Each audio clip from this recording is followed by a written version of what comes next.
Good morning, everyone. Good morning. It's my great honor and pleasure to introduce Reverend Herbert Brooks, Jr. from St. John's Missionary Baptist Church, Joliet, Illinois.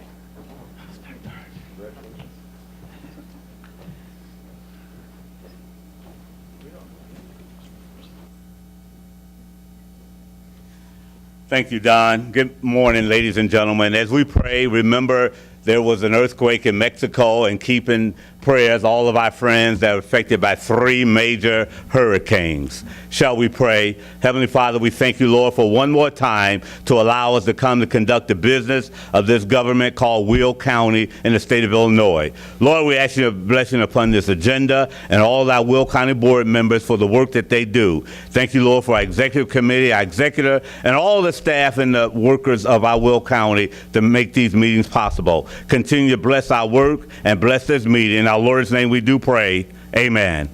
Thank you so much.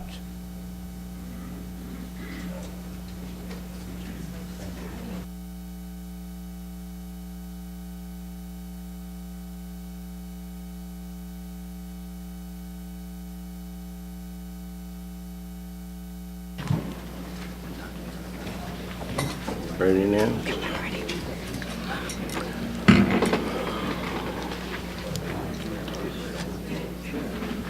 Madam Clerk, would you please call the roll? Sure. Mayor? Here. Brooks? Here. Ogala? Here. Summers? Here. Singer? Moran? Here. Rice? Here. Harris? Here. Trainier? Benefield? Here. Fritz? Gould? Here. Militello? Here. Balich? Here. Frizzalone? Here. Winfrey? Here. Parker? Here. Staley Ferry? Here. Dollinger? Here. Markham? Here. Hart? Here. Tuminello? Here. Weigel? Here. Ferry? Colitis? Here. And Mustis. Thank you. 23 present, 3 absent. 23 in attendance. We do have a quorum. Entertain a motion to place on file certificate of publication. Moved by Mr. Markham, second by Ms. Summers. Madam Clerk, call the roll. Sure. Mayor? Yes. Brooks? Yes. Ogala? Yes. Summers? Yes. Moran? Yes. Rice? Yes. Harris? Yes. Benefield? Yes. Fritz? Yes. Gould? Yes. Militello? Yes. Balich? Yes. Frizzalone? Yes. Winfrey? Yes. Parker? Yes. Staley Ferry? Yes. Dollinger? Yes. Markham? Yes. Hart? Tuminello? Tuminello? Okay. Weigel? Yes. Colitis? Yes. And Mustis. Yes. Thank you. 22 affirmative. 22 affirmative, motion is carried. Entertain a motion to approve the minutes of the Will County Board recess meeting of August 17, 2017. Moved by Mr. Mayor, second by Ms. Hart. Any discussion? Any discussion? Previous roll by Mr. Moran, second by Ms. Rice. All in favor signify by saying aye. Aye. Contrary motion has carried. Madam Clerk, would you please acknowledge our elected officials and the media that is present? Sure. Auditor Duffy Blackburn, County Clerk Nancy Schultz-Voots, our County Executive Larry Walsh. Media, we have Farmers Weekly Review Nick Ryer, Southtown Susan Lafferty, Herald News Mike Mallory, and also Times Weekly Brock Stein. Welcome and good morning. Okay. Good morning, everyone. Next up is honorary resolutions and proclamations. If County Board members Herb Brooks and Denise Winfrey please come to the podium and presentation of a check to the Warren Sharp Center. Ms. Bolden, is Ms. Bolden here? She is not. Kathy McCord, who has worked on this project, is going to accept for her. Where is Dale? Oh, he's in the hallway. Come on, Dale.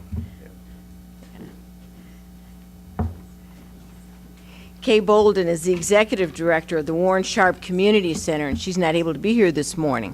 And I know many of you are familiar with community gardens. What you may not know about this particular garden is that they have been the guests of the White House, and at their community garden, they are also a FDA-recognized community garden, the first one in Will County. And Kay, who is calls herself an accidental gardener at the Sprout Garden, has expanded, or grown, if you will, the gardens to encompass a number of areas around that center. And so they are putting in a water project so they can irrigate all of those gardens without having to carry buckets. So the check that we are giving them this morning is to help them complete that project. We're very lucky to have this money as a result of our partnership with Waste Management, who's here this morning in the form of Dale Hoekstra, and Kathy Pecora from Land Use has worked with them diligently on that process of getting the garden going, expanding it. They have also been the guests at NACO on the Community Economic and Workforce Development Steering Committee, talking about the need for community gardens, the impact on places where there is a food desert, and how to cook, grow, and eat healthy. So, on behalf of the County Board District 8 and Waste Management, we present to the Warren Sharp Community Center a check for $10,000 for the completion of their water project.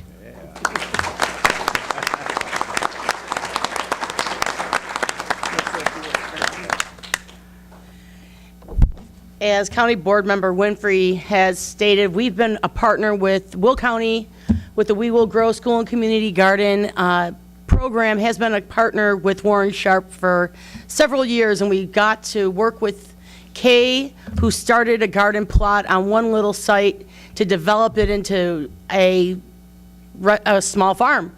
She has a farm service agency number and has been recognized as the USDA as a small farm. She has brought fresh food to her food pantry and was able to feed 200 families and provide them locally grown fresh fruits and vegetables, and also provide healthy meals to all the students that are part of her summer program and her after-school program. Kay is a model for this urban farm in our county. Kay has been a forerunner, and with the support of our county board and county board members, we're able to help her to now have water to her site, to expand her growing program, and look to the future and help provide food to the east side of Joliet. Thank you.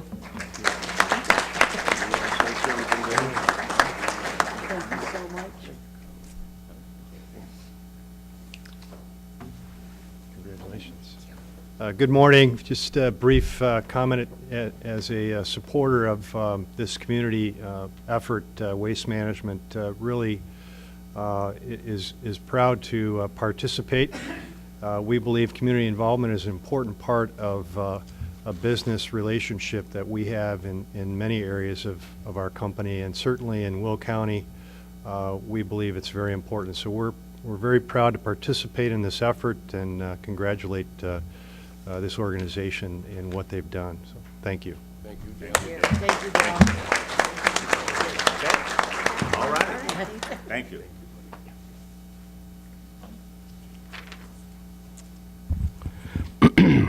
Next up, if County Board Member Tom Weigel will please come forward and present Sandy Vasco with the recognizing 25th anniversary of the Will County Historic Preservation Commission.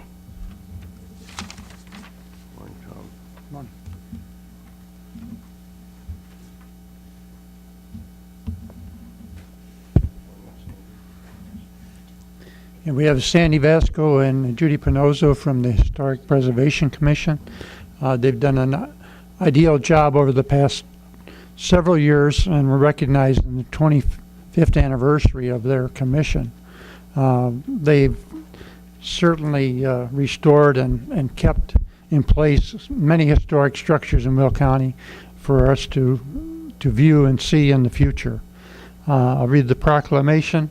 Whereas Will County Historic Preservation Commission is dedicated to protecting Will County's heritage through the designation of important landmarks, and whereas due to the tireless efforts of the founding member Michael Lambert and longtime chairman Virginia Ferry, these treasured landmarks have been preserved to reflect significant eras in Will County history, whereas in 1992 the Will County Historic Preservation Commission has remained committed in increasing and encouraging public awareness and appreciation of these landmark sites Now therefore be it proclaimed that the Will County Board and Will County Executive hereby recognize and congratulate the Will County Historic Preservation Commission on their 25th anniversary of its founding in 1992. Be it further proclaimed that the Will County Board and the Will County Executive express their appreciation to the Will County Historic Preservation Commission for its role in protecting the county's valuable history, dated this 21st day of September 2017. And I so move. Moved by Mr. Weigel, second by Mr. Gould. All in favor signify by saying aye. Contrary, motion carried. Sandy, congratulations. Thank you so much. Thank you so much.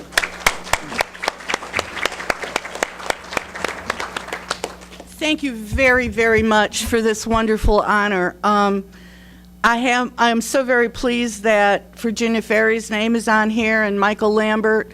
They were the ones who pushed and pulled and got everything together and worked very hard.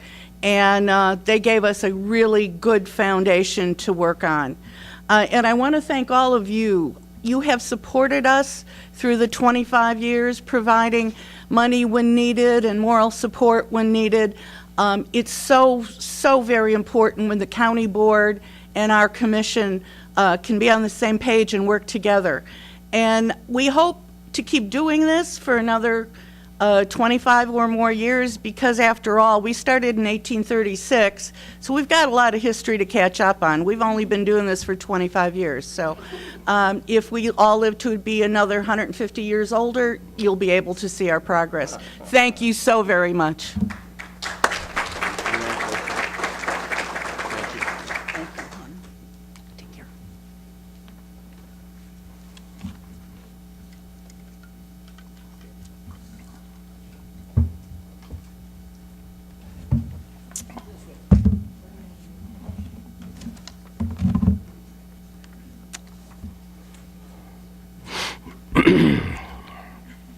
Next order of business, all resolutions approved at the August 17, 2017 County Board meeting have been signed by the County Executive.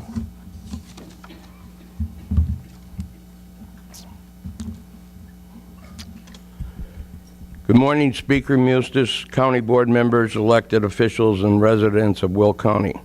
Today I present my proposed fiscal year 2018 budget. We have all witnessed the historic budget crisis in Springfield.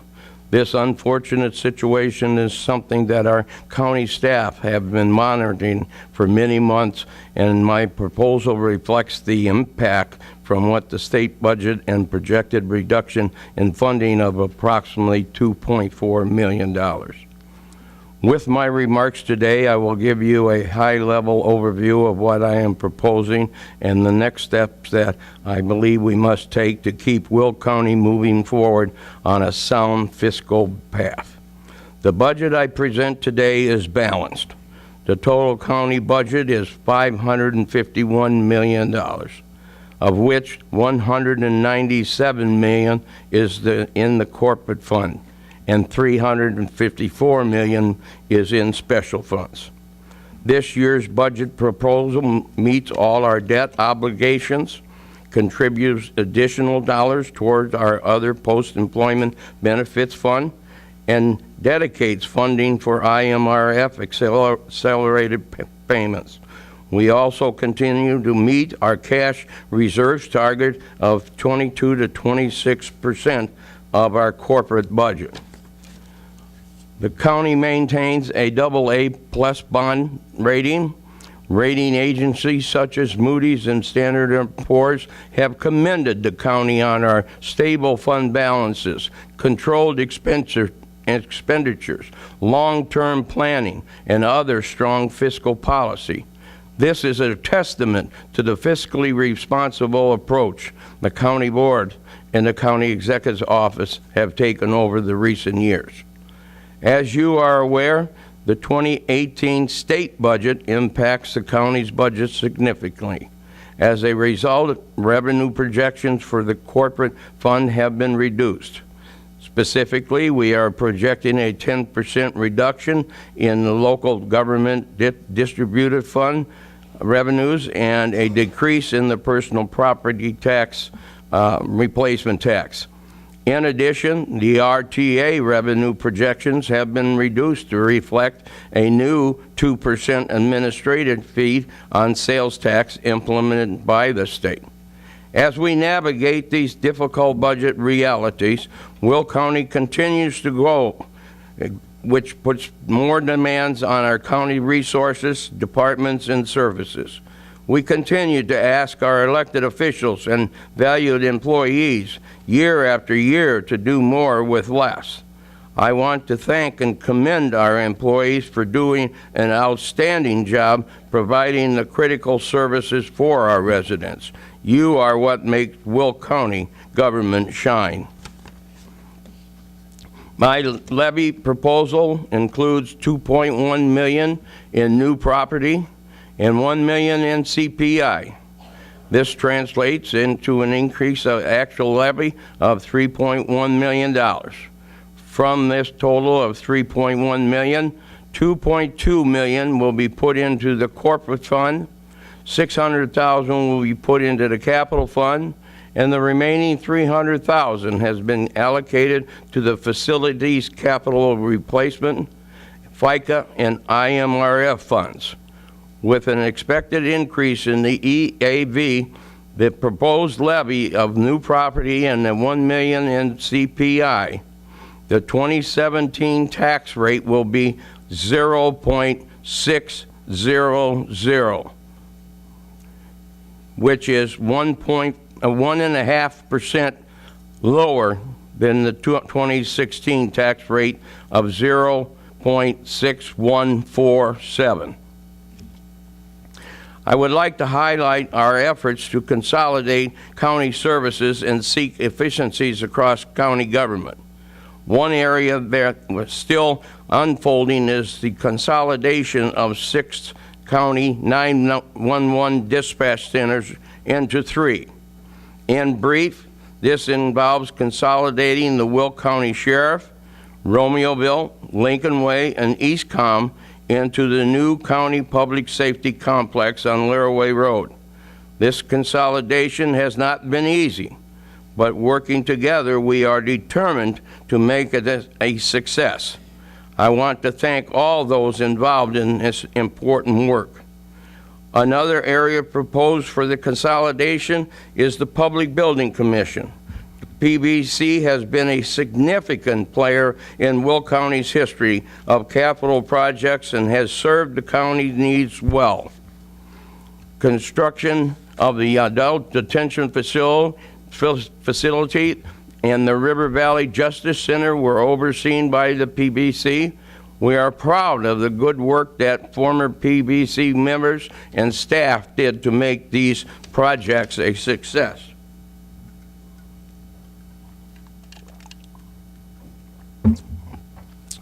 In 2015, as a step towards elimination of duplicating services and seeking greater efficiencies, the county board and my administration consolidated the maintenance staff previously under the direction of the PBC to the executive branch centralized maintenance department.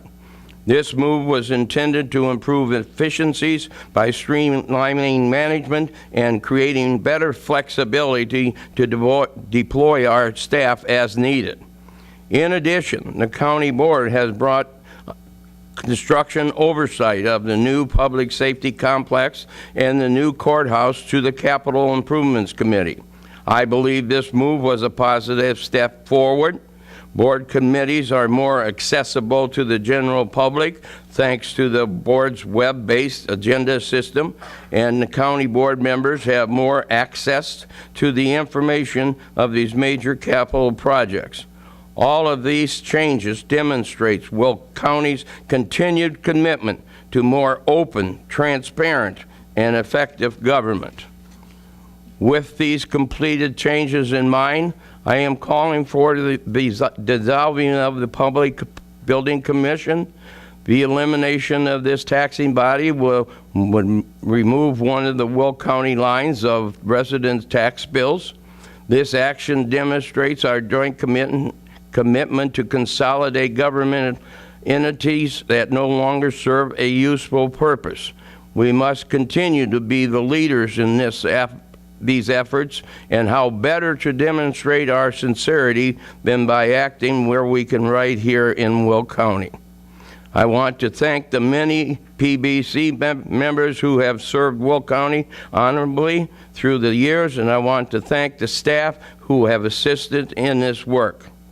Before the PBC can be completely shut down, there are several steps that need to be completed, including paying off outstanding bills, resolution of the expired trust at the River Valley Justice Center, and the procedures steps involving City of Joliet, Kankakee County, PBC, and Will County.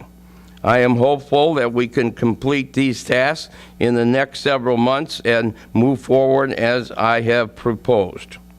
As a further step toward dissolving the PVC, their previous levy has been reallocated to the Health Department levy to support the critical health programs that have been very important to many of our residents. Outside of the formal framework of my budget proposal today, I am also proposing that the balance of funds that are currently held by the PBC in the River Valley Trust be returned to Will County for two purposes: $2 million to the capital fund and the balance allocated to the facilities capital replacement fund for River Valley and other county facilities. This move will ensure we have adequate funds to proceed with our fiscal year 2018 capital projects, and we will continue to do our best practices for planning for long-term maintenance of all our facilities. For the fourth year in a row, my budget proposal includes a 5-year road and capital plan which recognizes both ongoing and future capital projects, establishes an annual amount for vehicle and equipment replacement, and identifies dedicated sources to fund these projects in 2018. This 5-year capital plan is a working document that will be reviewed by the board and revised as we work through the 2018 budget process. It will continue to be updated as new projects and funding sources are identified. However, this plan is only appropriated 1 year at a time and will be used as a resource when the county is required to make decisions about funding for upcoming projects.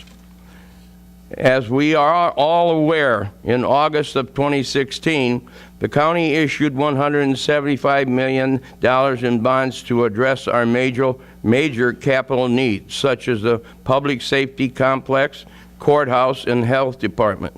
The 2018 budget includes funding for these capital projects with the completion of the public safety complex and the start of the new courthouse. Since issuance of the 2010 road bonds, we have been averaging approximately $21 million per year for highway design and construction.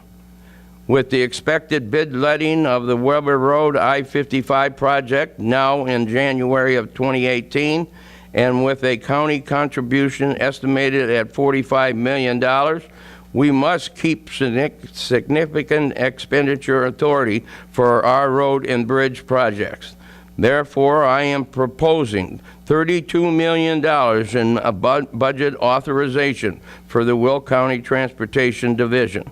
That will continue the great progress that we have made on improving our county transportation infrastructure.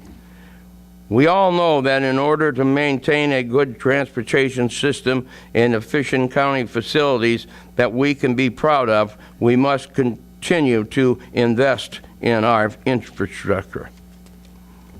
As I have mentioned before, we must continue to invest in modern technology.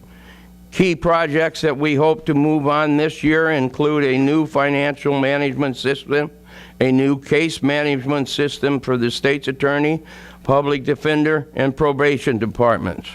By investing in technology and more efficient facilities, we provide the tools necessary for our employees to succeed. This budget includes funding for these systems. I want to point out a few other facts that I'm sure the board will want to know about this budget proposal. The 2018 corporate fund budget reflects an overall decrease of $600,000 from the prior year. The budget does not include the use of any cash reserves to balance the budget. The budget includes a contribution of $500,000 to the Other Post-Employment Benefits Fund for 2018, allocates $700,000 to IMRF, accelerated payment necessary to meet our obligation when longtime employees retire. Revenue remains relatively flat with a decline in intergovernmental revenue and a slight increase in charges for services. The combined salary and fringe benefits continue to be steady at 80% of our total corporate expenditures.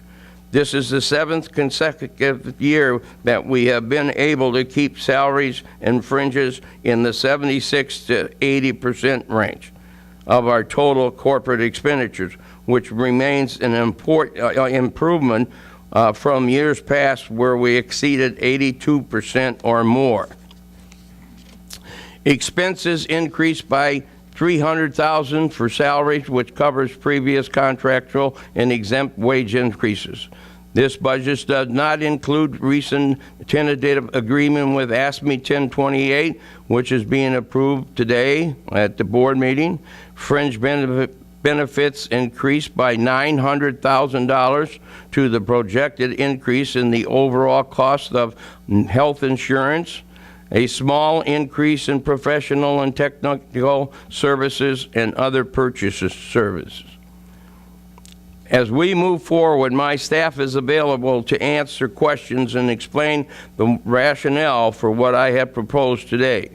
As many of you already know, our budget director, Rashawn Howard, has scheduled an informational session on Wednesday, September the 27th at 9 a.m. to share more of the details of my proposal. I am hopeful that the board members will take advantage of this opportunity to ask questions and share feedback so that we can work together to finalize the 2018 budget. Finally, I would like to thank Budget Director Rashawn Howard for all her hard work.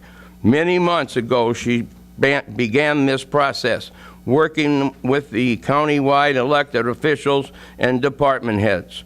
In addition, I would like to recognize and thank Melissa Johansson from the county's board staff, who is deeply involved in the budget process and who will now take my budget proposal and assist the county board as we work towards a final agreement. Rashawn and Melissa work very closely to ensure we will have a smooth budget process. All of the staff that helped create the budget deserve credit for the work that goes into getting this to us this point. The path ahead certainly will be challenging, but by working together toward our shared vision of a vibrant, modern, prosperous Will County, we are assured of success. I remain optimistic that with the continued cooperation of the county board members and our elected officials, 2018 will represent a milestone for the future of Will County. Thank you very much.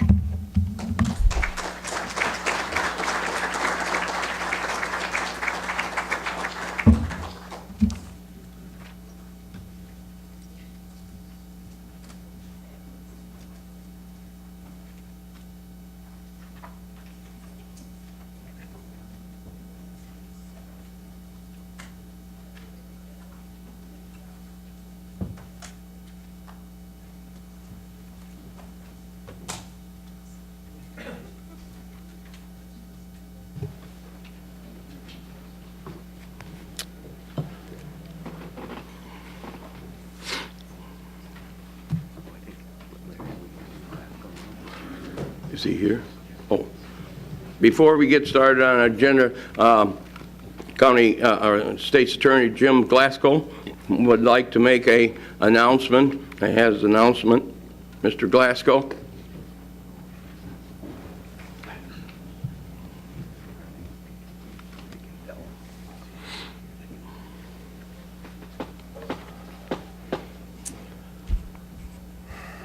Most of you don't know what I've been going through for the last couple of days when we learned that the Supreme Court decision was going to be released on the Drew Peterson case.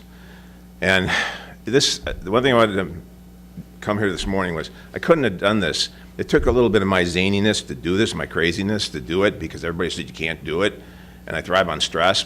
But without this county board and this county executive, I could not possibly have done the case. The resources that you provided were absolutely essential. They were enormous, unlike anything we've ever done here in this county before. A lot of county boards wouldn't have done it. You guys know that. A lot of county boards couldn't have afforded to do it. You know that. But you stepped up when it was really important. And the thing I want to thank you from the bottom of my heart is when there was a death threat against my family and myself, you guys stepped up and ladies stepped up and helped me to make sure that they were protected, and I thank you. Thank you very much, County Executive. Thank you. But again, this is a unanimous decision all the way along. I remember talking to one of the big columnists in Chicago one day about forfeiture by wrongdoing. I was on my patio pacing for 45 minutes explaining it from the 400-year-old concept from start to finish in just every detail. He writes his column as if he never talked to me. And he was not a lawyer, and he gave his own legal opinion that it was unconstitutional. Well, I wrote a law that enabled me to get the forfeiture by wrongdoing concept in Illinois. But 12 other states already had legislation similar. The federal government was doing it since 1997, and in 1879, the U.S. Supreme Court acknowledged the concept. As I was proceeding here locally, in 2010, a case came down from the Supreme Court, People versus Hansen. There were 4 murders, 2 in DuPage, 2 in Will County. And Joe Burkett called me up because they had worked all night on the 4 murders, and he asked me if I would waive off on the 2 in Will County and let him do all of them, and he did. And it was that decision that caused a judge in DuPage County, Judge Robert Anderson, to use the common law, apply forfeiture by wrongdoing, to give me a Supreme Court case a week before my trial when I had had some of my statements barred, and I had now had a Supreme Court case that said I got them all because I waived off and let Joe Burkett do the case. And the judge had the wisdom in DuPage County to do that. So there were so many divine interventions in this case that allowed me to be successful. I've got a list of them.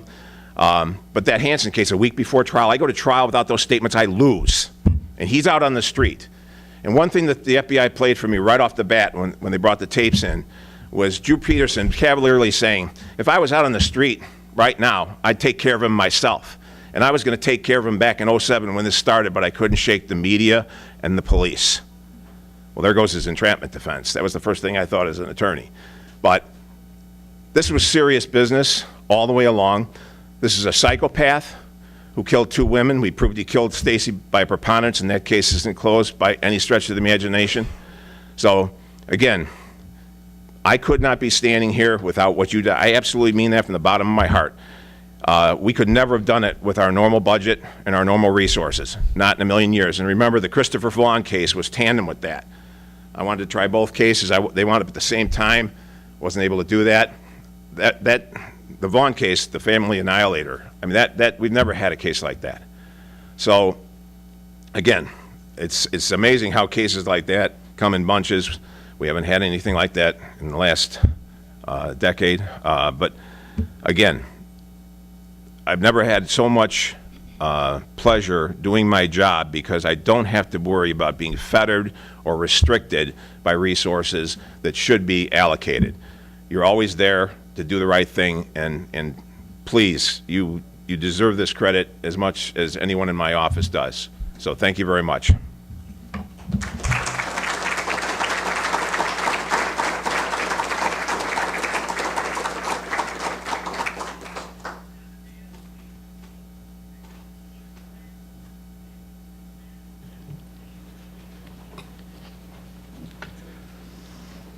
First committees this morning, Land Use and Development Committee, Mr. Weigel, Chairman. Good morning, everyone. Good morning. We have one resolution today, 17-211, authorizing extension of a special use permit, 6294-MS. This has previously been applied and approved. It's in Lockport Township. They weren't able to complete the work, so they asked for an extension. I make a recommendation, I make a motion to approve, and I so move.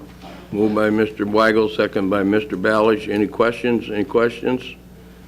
Motion previous, roll call by Ms. Rice, second by Ms. Staley Ferry. All in favor signify by say yes. Aye. And contrary, motion has carried. Mr. Tumanello, you weren't in the last roll call that sets this roll call up. Would you like to be a yes? Yeah. Recorded? Thank you. Thank you. Our next meeting is October 10th at 10:30 a.m. That concludes my report. Thank you very much, Mr. Weigel.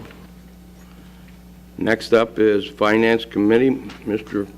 Frizzalone, Chairman. Good morning, Will County. Good morning, Michael. First up, we have some monthly reports, financial reports. The first report from the Illinois Department of Revenue showing sales tax remitted to Will County for the month of June to be $1,759,298.25. The RTA tax received was $2,047,136.82 for a total of $3,806,435.07. And we also have the monthly treasurer report dated July 31st from Will County Treasurer Steve Weber. I'd like to put both of these reports on file, and I so move. Moved by Mr. Frizzalone, second by Ms. Dollinger. All in favor signify by saying aye. Aye. Contrary, motion is carried. Next up is a resolution opposing changes to the federal tax provision affecting state and local governments. This will go to our legislators if approved, and I so move. Moved by Mr. Frizzalone, second by Ms. Hart. Any questions? Any questions? Previous roll by Ms. Melatello, second by Ms. Parker. All in favor signify by saying aye. Aye. Contrary, motion is carried. Next is 17-213, transferring appropriations within the fiscal year 17 Health Department budget for Community Health Center, and I so move. Moved by Mr. Frizzalone, second by Mr. Gould. Any questions? Any question? Previous roll by Mr. Tumanello, second by Ms. Ogala. All in favor signify by saying aye. Aye. Contrary, motion is carried. 17-214, transferring appropriations within the fiscal year 17 Health Department budget for Family Health Services, and I so move. Moved by Mr. Frizzalone, second by Ms. Ogala. Any questions? Any questions? Previous roll by Ms. Winfrey, second by Ms. Summers. All in favor signify by saying aye. Aye. Contrary, motion is carried. We have 17-215, transferring funds within the 911 ETSB fiscal year 2017 budget, and I so move. Moved by Mr. Frizzalone, second by Ms. Hart. Any questions? Any questions? Previous roll by Mr. Moran, second by Mr. Markham. All in favor signify by say aye. Aye. Contrary, motion has carried. 17-216, increasing certified local government grant funds in the Land Use Department budget, and I so move. Moved by Mr. Frizzalone, seconded by Mr. Mayor. Any questions? Any question? Previous roll by Ms. Dollinger, second by Mr. Ballage. All in favor signify by saying aye. Aye. Contrary, motion has carried. 17-217, renewing our contract for annual audit, and I so move. Moved by Mr. Frizzalone, seconded by Ms. Rice. Any questions? Any questions? Previous roll by Mr. Harris, second by Mr. Markham. All in favor signify by saying aye. Contrary, motion has carried. And 17-218, authorizing county executive to execute necessary documents for delinquent tax program, and I so move. Moved by Mr. Frizzalone, second by Ms. Rice. Any questions? Any questions?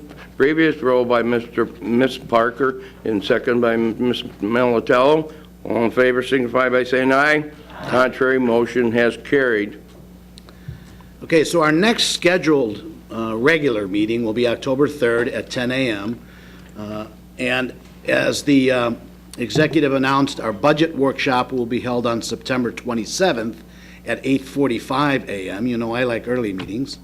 And a special finance meeting will be held on October 17th at 10 a.m. Hope you all can attend. Thank you. Thank you, Mike.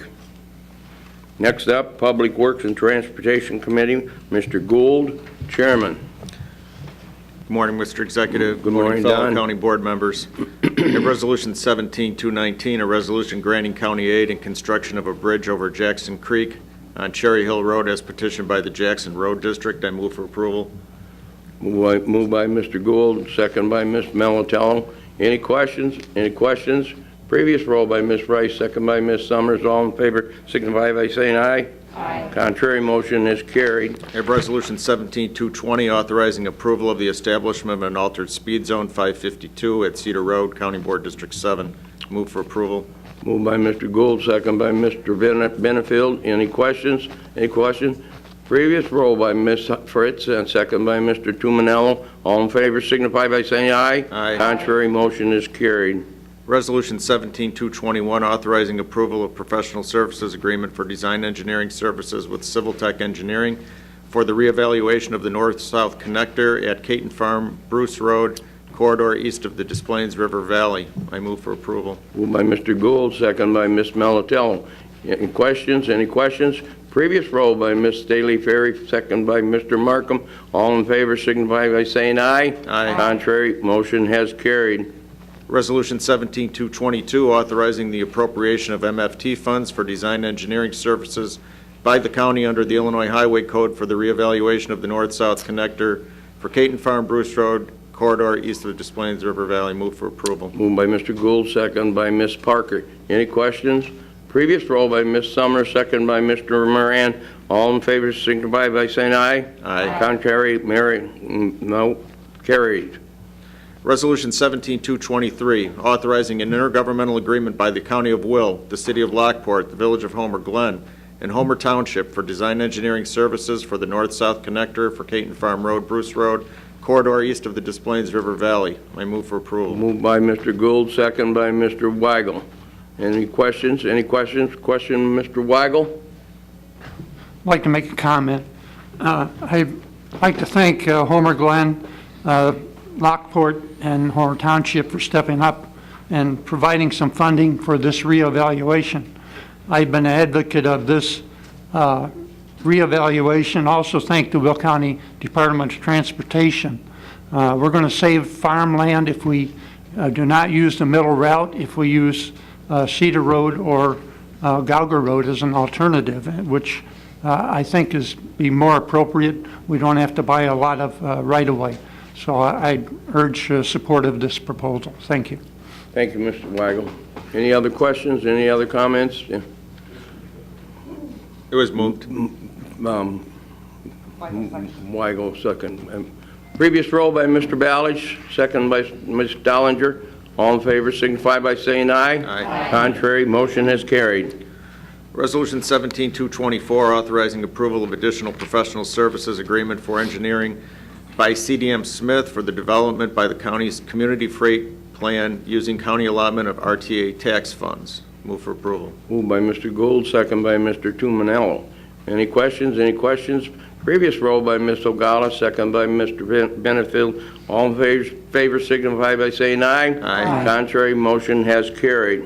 Resolution 17-225, authorizing approval of supplemental professional services agreement for design engineering services with Trans Systems for roadway and appurtenant work on Arsenal Road from Baseline Road to Magnolia Lane using county's allotment of county RTA tax funds. I move for approval. Moved by Mr. Gould, second by Ms. Melatello.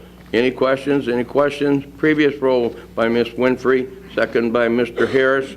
All in favor signify by saying aye. Aye. Contrary, motion has carried.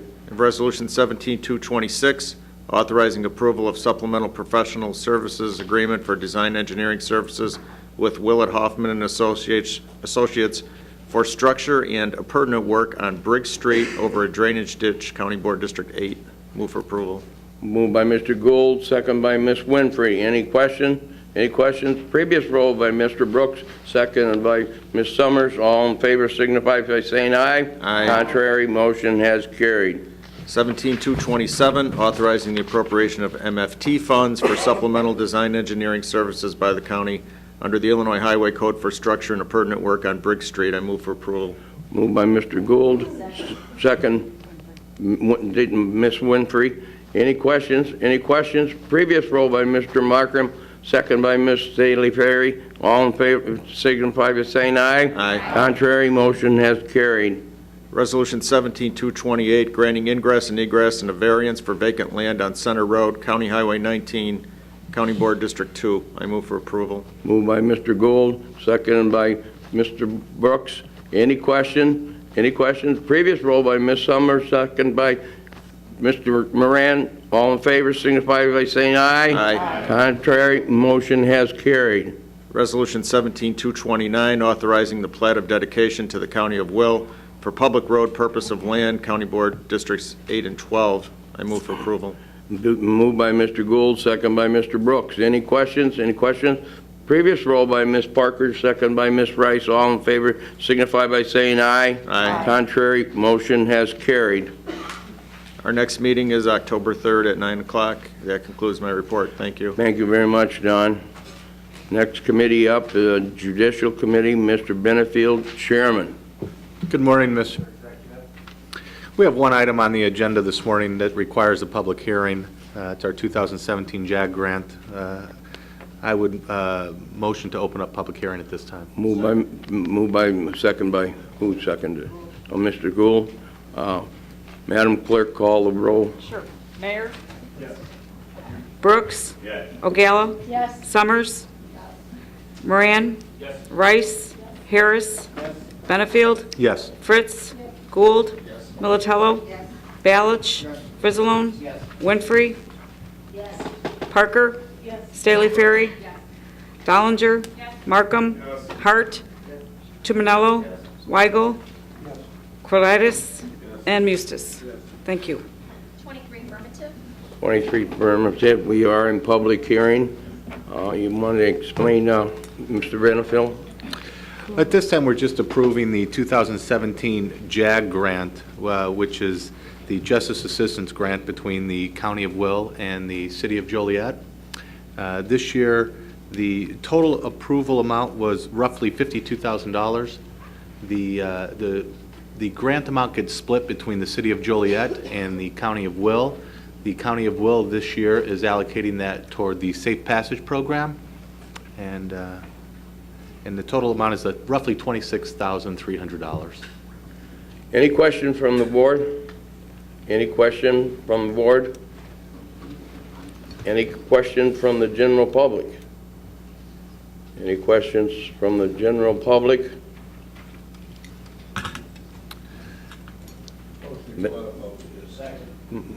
Moved in second.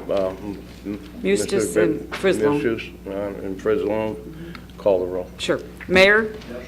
Brooks? Yes. O'Gala? Yes. Summers? Yes. Moran? Yes. Rice? Yes. Harris? Yes. Benefield? Yes. Fritz? Yes. Gould? Yes. Militello? Yes. Balich? Yes. Frizzalone? Yes. Winfrey? Yes. Parker? Yes. Staley Ferry? Yes. Dollinger? Yes. Markham? Yes. Hart? Yes. Tuminello? Yes. Weigel? Yes. Corlitis? And Mustis. 23 affirmative. 23 affirmative. Public hearing has been closed. Proceed, Mr. Benefield. At this time, I'd like to present Resolution 17-230 for approval of the fiscal year 2017 application and allocation of the Justice Assistance Grant Program and authorizing execution of the Memorandum of Understanding with the City of Joliet. I so move. Moved by Mr. Benefield, second by Mr. Mayor. Any discussion? Any discussion? Previous roll call by Ms. Summers, second by Ms. Rice. All in favor signify by saying aye. Aye. Contrary, motion has carried. Thank you, Mr. Executive. Our next Judicial Committee meeting is scheduled for October 3rd at 9 a.m. Thank you. Thank you, Darren. Next up is our Public Health and Safety Committee. Ms. O'Gala, chairperson. Good morning. Good morning, Judy. First on the agenda today, I have an item to be placed on file. It's the Will County Regional Office of Education. It's presented to, our annual 2016-2017 report prepared by Dr. Sean Walsh, our regional superintendent, and Frank Peruka, assistant attendant. And this is available for the public should they want to see a copy of that. motion to place on file. Moved by Ms. Ogala, second by Mr. Ballage. Any discussion? All in favor signify by saying aye. Aye. Contrary, motion is carried. Next on our agenda is requiring us to have a public hearing regarding Chapter 9 of the Animal Control Ordinance, specifically pertaining to the registration fees of dogs, cats, or ferrets. I'd like to move to go into public hearing. Moved by Ms. Ogala, second by Mr. Tumanello. Madam Clerk, call the roll. Sure. Mayor? Brooks? Ogala? Yes. Summers? Moran? Rice? Harris? Benefield? Yes. Fritz? Gould? Militello? Ballage? Frizzalone? Winfrey? Parker? Staley Ferry? Dollinger? Markham? Hart? Tumanello? Weigel? Colitis? And Mustis. 23 affirmative. 23 affirmative, but we are in public hearing. Ms. Ogala will explain the issue. So the issue is the Animal Control Department has come forward asking for an increase in the registration fees. They had not had an increase in these fees for several years. They did a comparison of our surrounding communities and counties and found that it would be appropriate to increase the fees.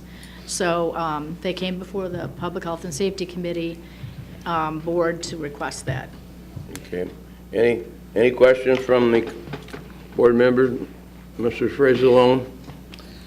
Yes, actually, as the resolution comes up next, I will be moving to table it. We just want, I think that we'd like to do a little bit more study on the actual analytics of the dollars, especially since we have some reserves there. I think by next month we'll be able to bring this back and have a real good feel on the fees and what we're doing now that we're talking about moving forward with using reserves for a new facility for them as well. Mr. Mustis? I would point out that this particular department is totally run on fees. We do not use tax dollars to run animal control. Even though they have accumulated some reserves, it was always anticipated that they would build a facility. They still lease a facility. It was always anticipated that we would build them a facility. That's why those funds were accumulated. We're moving forward and building that facility. I want everybody to keep in mind that when you look at the fee, you have to look at the current operations and revenue. And Doc Shields, who oversees animal control, has some concerns that the operational costs are exceeding the current revenue.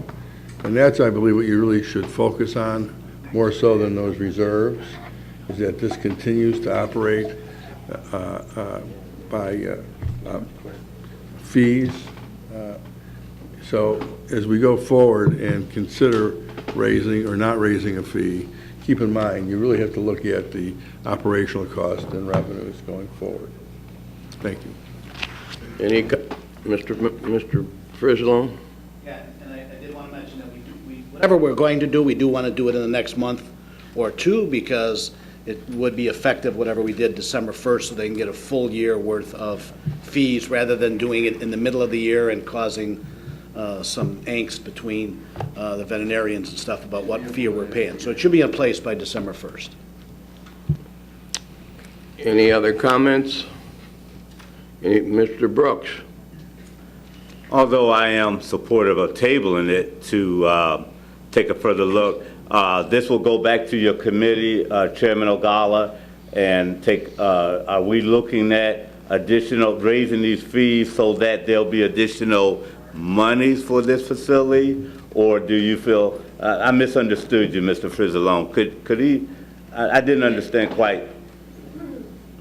So, as Jim said, the fees are for our operations. And it does look like right now our expenses are starting to exceed what we're bringing in. So we want to bring the fees in line, at least so we're covering our expenses. The facility is another issue, but we do have reserves to build a facility. We just want to kind of take a look at the whole package before we move forward. So that the operations would not begin to tear into the reserves. Right, exactly. So that's what we're trying to get to. Thank you so much. Any other comments? Any other comments? Ms. Fritz? Mr. Frizzlone had said that they looked at what other towns, counties, I don't know who is charging for these type of fees, because we were not given any information about that, and I would like to see some supporting documentation about what surrounding communities or counties are charging for these types of things. Thank you. Ms. Ogala? Bless you. So that information was given to us at our Public Health and Safety Committee meeting. Maybe it was not passed on to the full board, I'm not sure.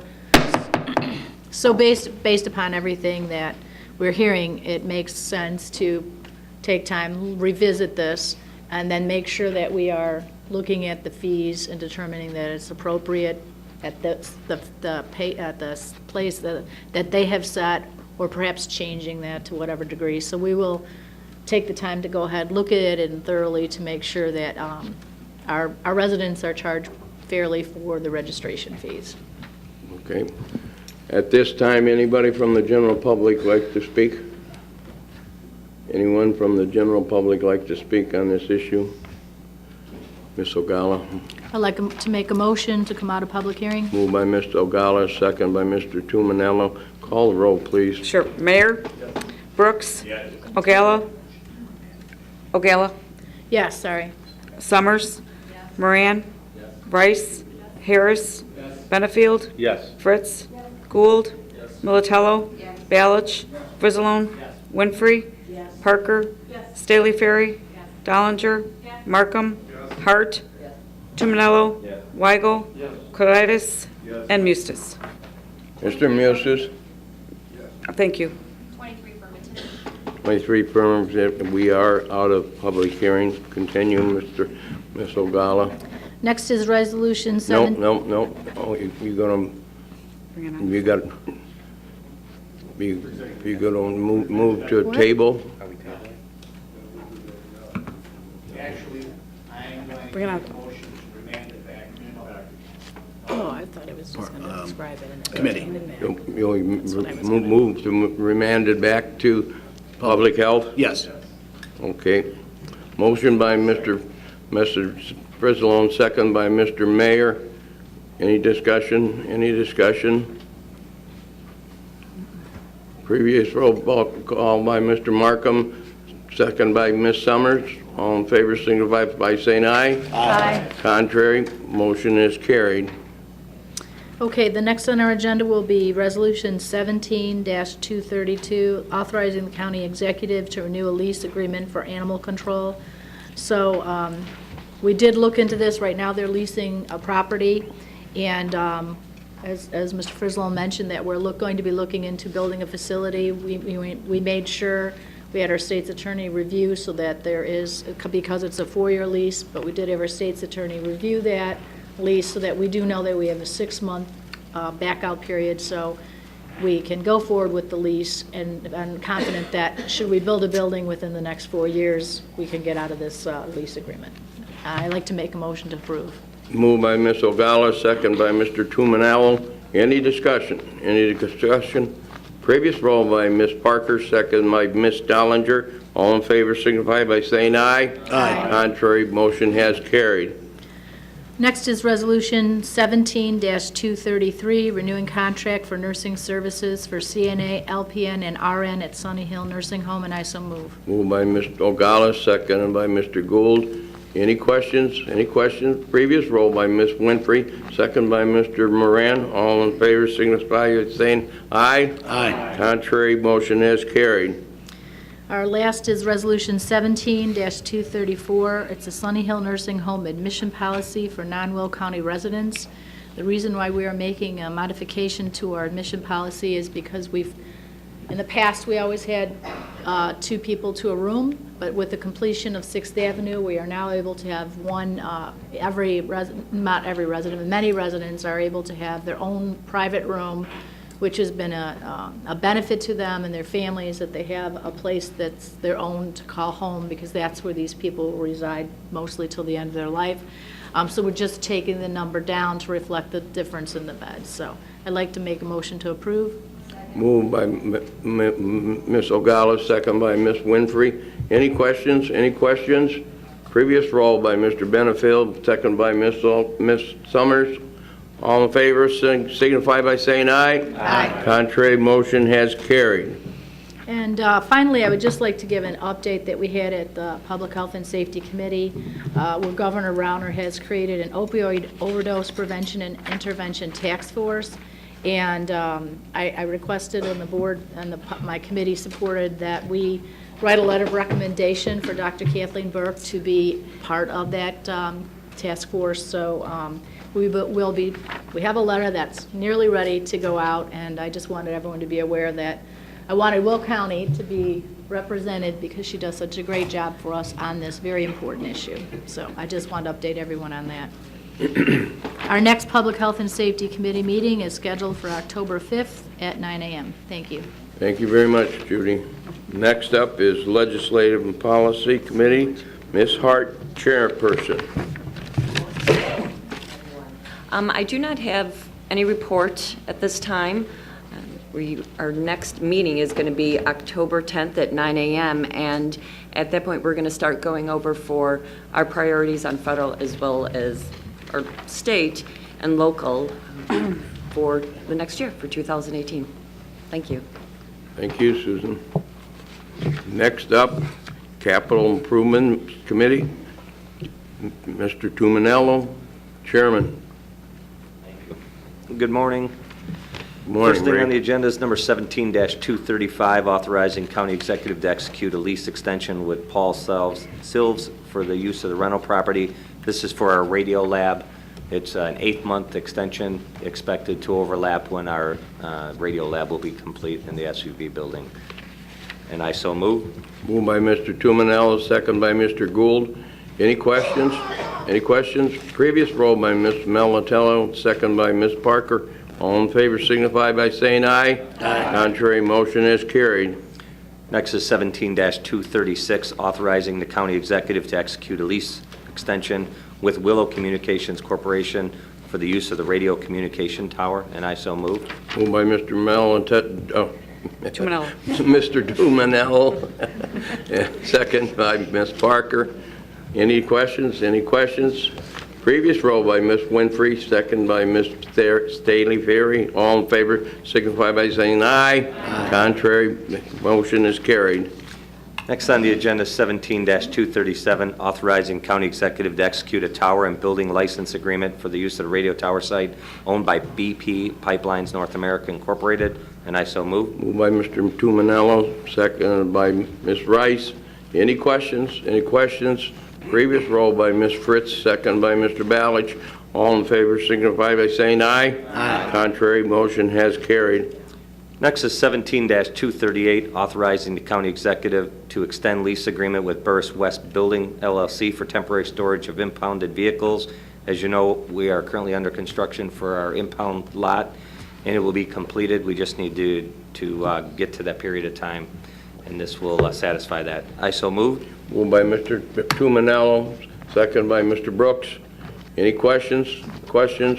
Previous roll, Mr. Gould, second by Ms. Ogala. All in favor signify by saying aye. Aye. Contrary, motion is carried. Last but not least, number 17-239, authorizing the Will County Executive to proceed with procurement of furniture, fixtures, and equipment for the new public safety complex, and I so move. Moved by Mr. Tuminello, seconded by Ms. Melatello. Any questions? Any questions? Previous, excuse me. Previous roll call by Ms. Parker, seconded by Ms. Dollinger. All in favor signify by saying aye. Aye. Contrary, motion carries. Mr. Frislow. On that one, please. Sure. Thank you. Our next Capital Committee meeting is scheduled for October 3rd, 2017 at 11 a.m., and that concludes my report. Thank you. Thank you, Ray. Next up, Executive Committee, Mr. Mustish, Chairman. Good morning, Mr. Executive, County Board. Good morning, Jim. Did he get you a glass of water yet up there? Yeah. Okay. Water hose. I know you can try. It's a lot of talking up there today. My first item today is make a motion open up a public hearing for the change of Jane Court to Janet Court, County Board District 11, Wheatland Township. And I'll move to go into public hearing. Moved by Mr. Mister, second by Mr. Mayor. Madam Clerk, call the roll, please. Sure. Mayor? Yes. Brooks? Ogala? Summers? Moran? Rice? Harris? Benefield? Fritz? Gould? Militello? Balich? Frizzalone? Winfrey? Parker? Staley Ferry? Dollinger? Markham? Hart? Tuminello? Weigel? Corliss? And Mustis. Yes.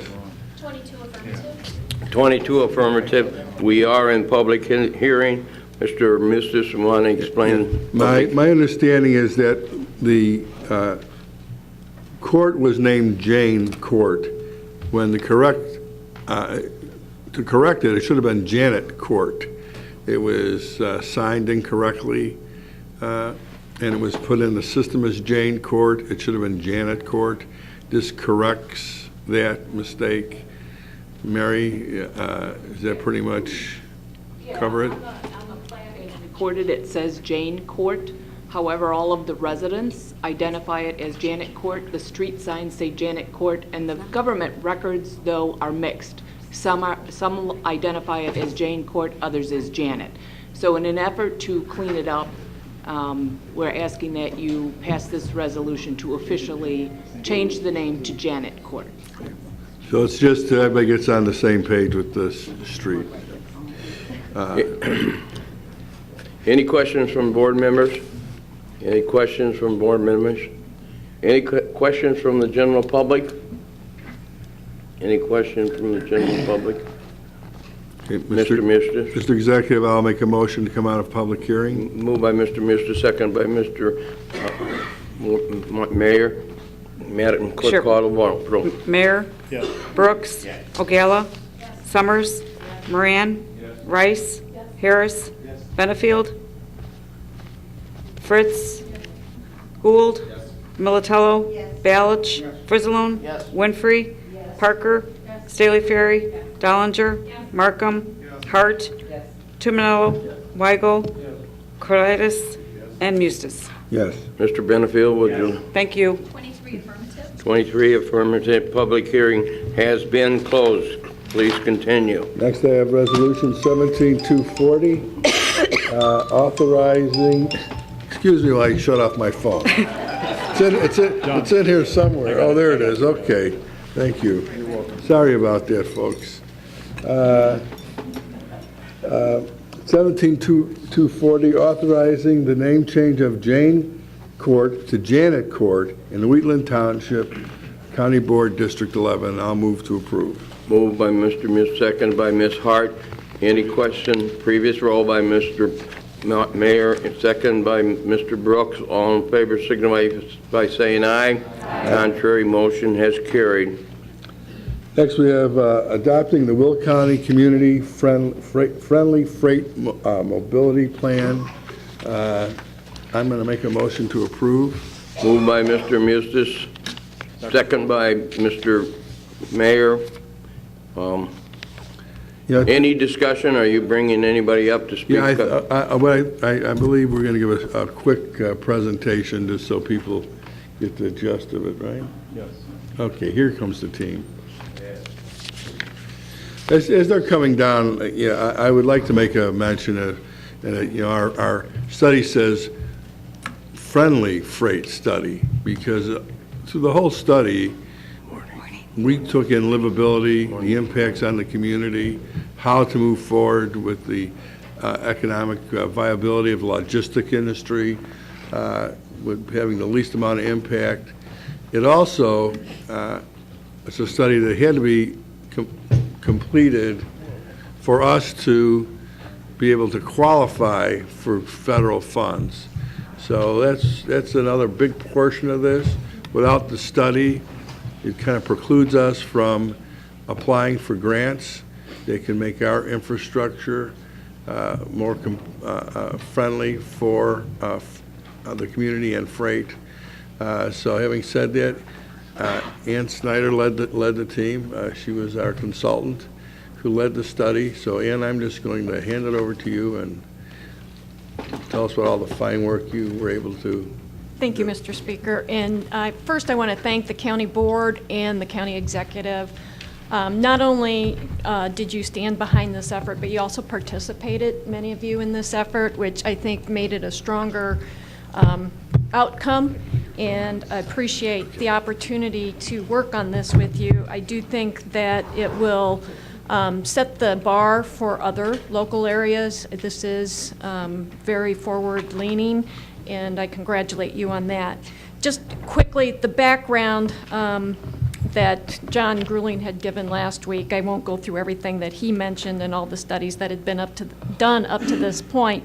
But I did want to share with you that the initial purpose of this study was to understand the current state of freight movement in the county today, to understand what that might look like in the future, and then to study those impacts that are on the county. Also to study the best practices in the application, not only to freight movement in the county, but how that freight movement impacts the communities, as the speaker alluded to. It was really important to take a look at the growth of freight in Will County and to balance that with livable communities. And I think we've done a pretty good job of capturing and balancing those varying and sometimes competing needs. Then we wanted to identify those critical freight projects that would be the top candidates for federal funding opportunities. And then as part of this, make sure it was a very holistic solution. We wanted to identify critical workforce issues and possible solutions. Much of that will be driven by the private sector, but there are some areas where there is some public sector role, particularly as it comes to mobility of the workforce, and you'll see that in the study. I think we have brought with us books, and you probably have in your packet the executive summary from the study. Feel free to disseminate that information as you see fit within your particular districts. And if you have any questions, please don't hesitate to ask. So real quickly, the acknowledgements. There were several funding partners on this. Obviously, you take the forefront here. Will County was strong partner in all of this. Excuse me. Larry, I need some of those mints. And also the Center for Economic Development. Again, it couldn't have happened without the leadership of this board and the executive. We also partnered with the Will County Governmental League, the Illinois soybean growers. They participated in the study financially as well. The Department of Transportation, both here in Illinois and through the Federal Highway Administration, gave significant grant funding towards this effort. JADA did some grant funding to address some of the workforce mobility issues.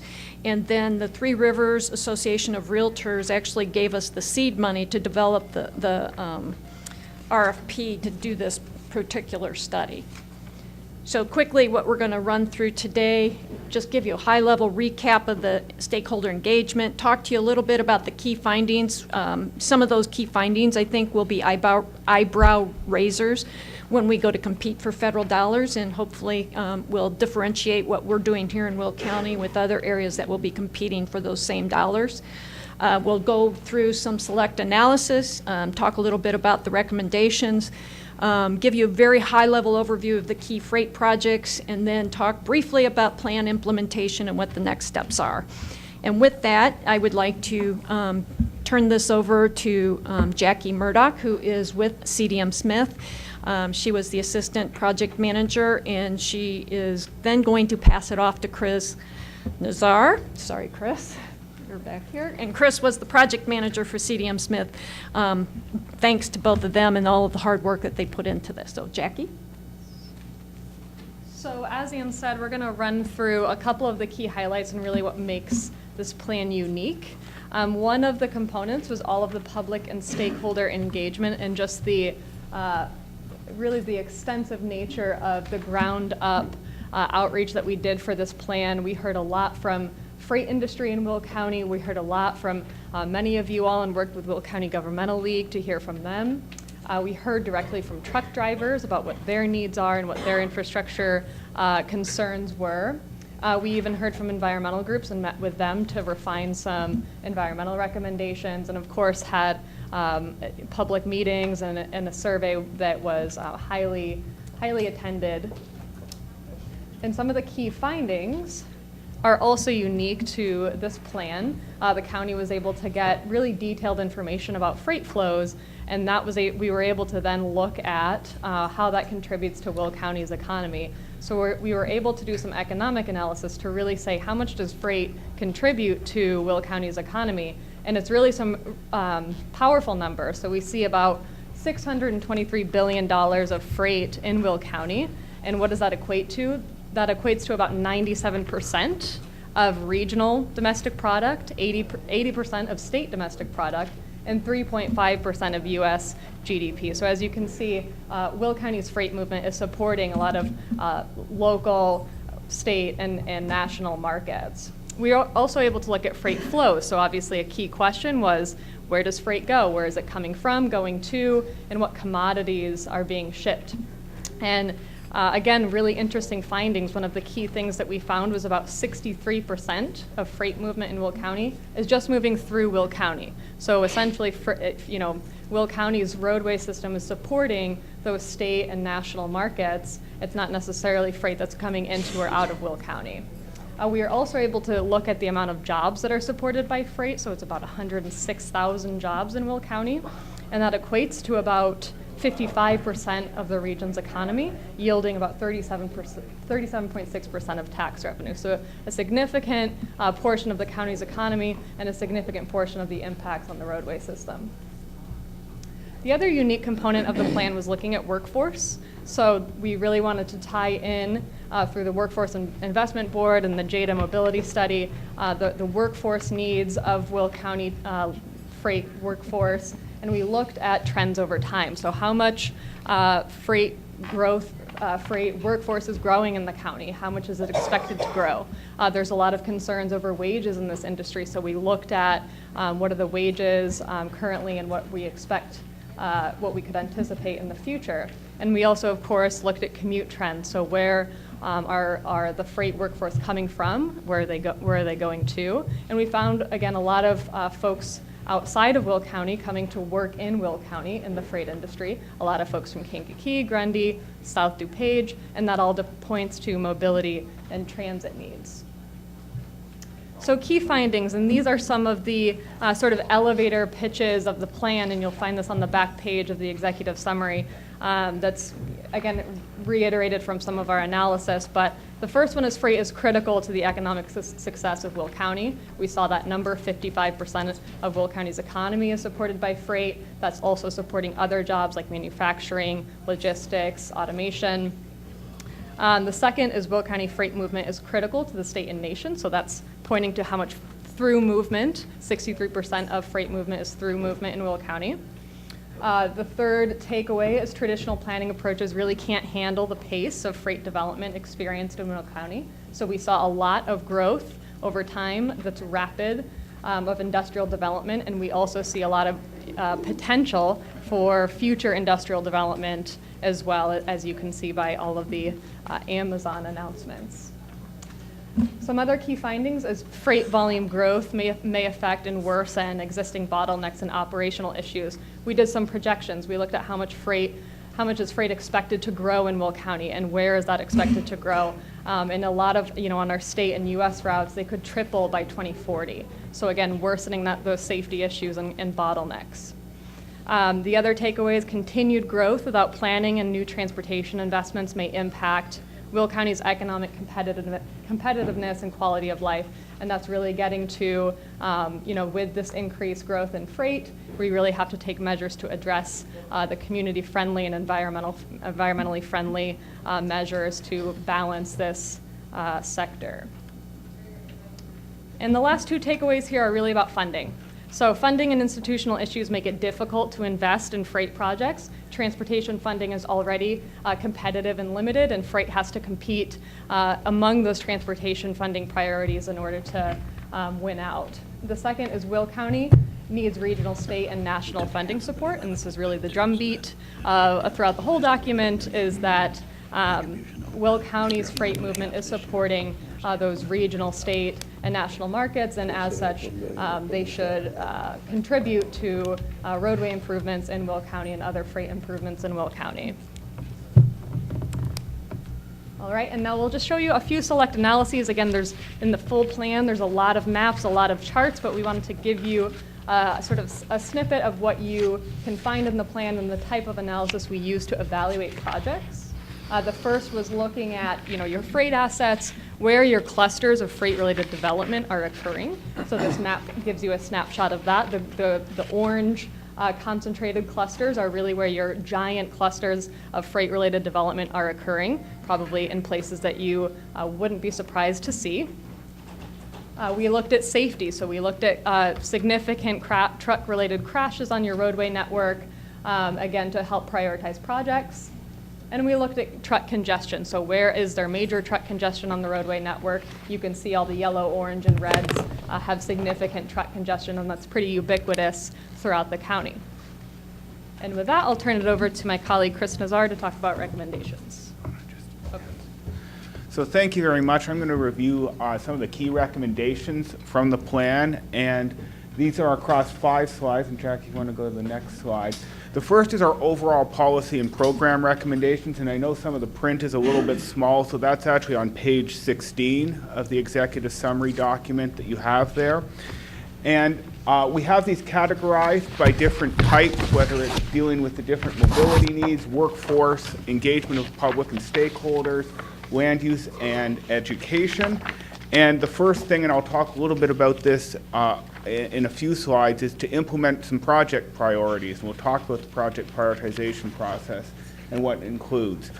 There are several recommendations that involve increased collaboration, both with the public and private sector, over things like oversize and overweight permitting and creating greater transparency for the trucking community on truck routes and where they can go and when.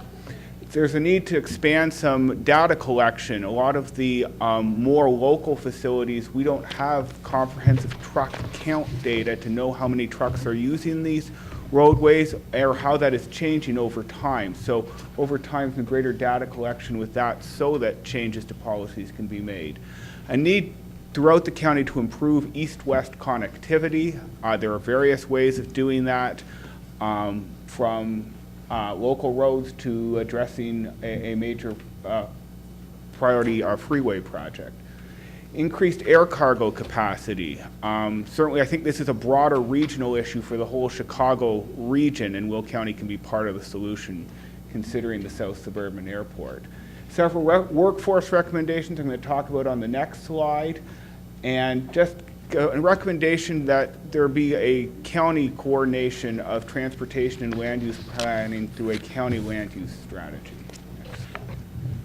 So some of the workforce recommendations, and these are also in the plan document on page 13. One is to create a collaborative, a greater enhanced partnership between the TDL, transportation, distribution, logistics industry, and the public sector to address common issues, using various means to raise awareness of the availability of jobs in this industry and on key programs that help prepare people to be part of this industry. Creating better career development paths for TDL workers so it's not just perhaps a short-term job opportunity, and creating better quality jobs. And one of the next slides is going to talk a little bit about technology. As the technology hits the TDL workforce, as we see an increase in automation in warehousing, some of the jobs are going to switch from just basic pick and package jobs to dealing more IT, making sure that, for lack of a better term, the robots that are doing things in the warehouses are programmed right and operating correctly, more mechanics jobs, things that are going to pay higher dollars in the future. And then increasing access, we did a study on workforce mobility between population centers and employment. Next slide. We have some technological solutions, and this is on page 15 of the executive summary documents, because we took technology on very significantly in the plan. And so there are all kinds of technology that we have to be prepared to address in the county. Things like greater use of managed lanes, whether they are for trucks or cars or separation of traffic. Things like, as I mentioned, automation in warehousing or truck platooning on major roadways that improve fuel economy and enhance safety. The whole advent of autonomous vehicles is going to include commercial vehicles as part of that population, and perhaps some of that early adoption of commercial vehicles that are autonomous will occur inside intermodal facilities just to move goods around within the facilities themselves. And we're going to have to consider drone delivery. If Amazon and other companies start doing more package delivery by drones, that's a whole new regulatory space that needs to be explored. We have some very specific recommendations related to community quality and quality of life. And some of them are transportation related, whether it's safety, congestion, trucks on local roads, things like focusing dollars on high truck crash locations. Jackie had the map up earlier. Things like providing a clearer, transparent, this is the truck route network, this is where trucks should be, this is where trucks should not be to the trucking community.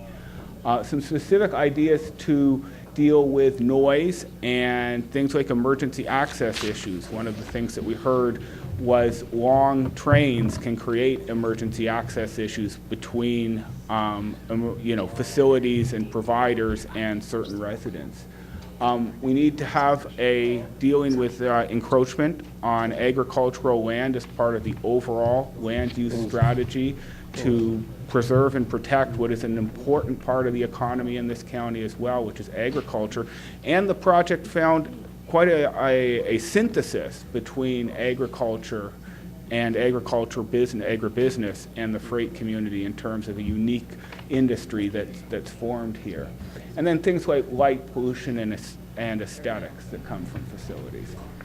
And some specifics on best practices to deal with some environmental areas like air quality, water quality, hazardous materials transportation, and encroachment on sensitive areas. And the plan includes some best practice ideas that not only the county consider, but individual local communities can consider when they're looking at a potential applicant for a new development. So just briefly on key freight projects, and there are maps of both the overall projects considered, that's on page 18, and on page 19 is the top 25 projects out of the prioritization process. Next slide. So we had a total of 91 projects that were evaluated in detail. These came from various planning documents, whether it's the county's long-range transportation plan or IDOT's plans or CMAP's plans. And 25 of them rose to the highest tier level, the top quartile, if you were, of freight projects to be considered. And we evaluated them on the criteria you see on the right there, which included preserving and enhancing the existing system, safety, mobility, economic development, economic competitiveness, community sensitivity, and environmental sensitivity. And we had a really great array of projects that cover all areas of the county that are related to freight to consider. And as I mentioned, the map on page 19 of your document shows which projects made the top tier. So with that, I'd like to turn it back over to Ann to discuss project implementation. So doing the study was just the first step, and we need to start implementing some of the recommendations that Chris talked about to really make this plan effective in helping manage the growth in the freight industry and also to make sure our communities remain livable for our residents. I won't read through everything that's on the list for plan implementation, but stay tuned. You'll be getting more information in the coming weeks and months. We are cataloging, my associates and I are cataloging what each of those action plan items might be, and right now we're probably around 50.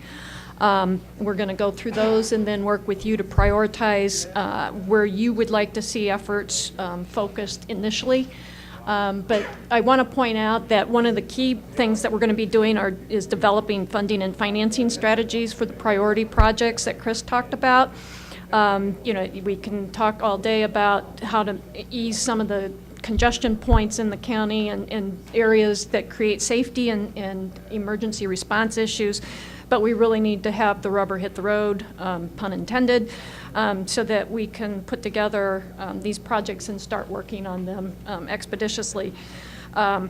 So we will be pursuing some federal grant opportunities. Right now, the U.S. Department of Transportation has a freight-focused grant opportunity called Infra available with applications due on November 2nd, and they've also got a Tiger competitive grant program. Those applications are due on October 16th. We're working right now to identify the most likely to succeed projects for those grant funding opportunities so we can start making a difference here through infrastructure investment.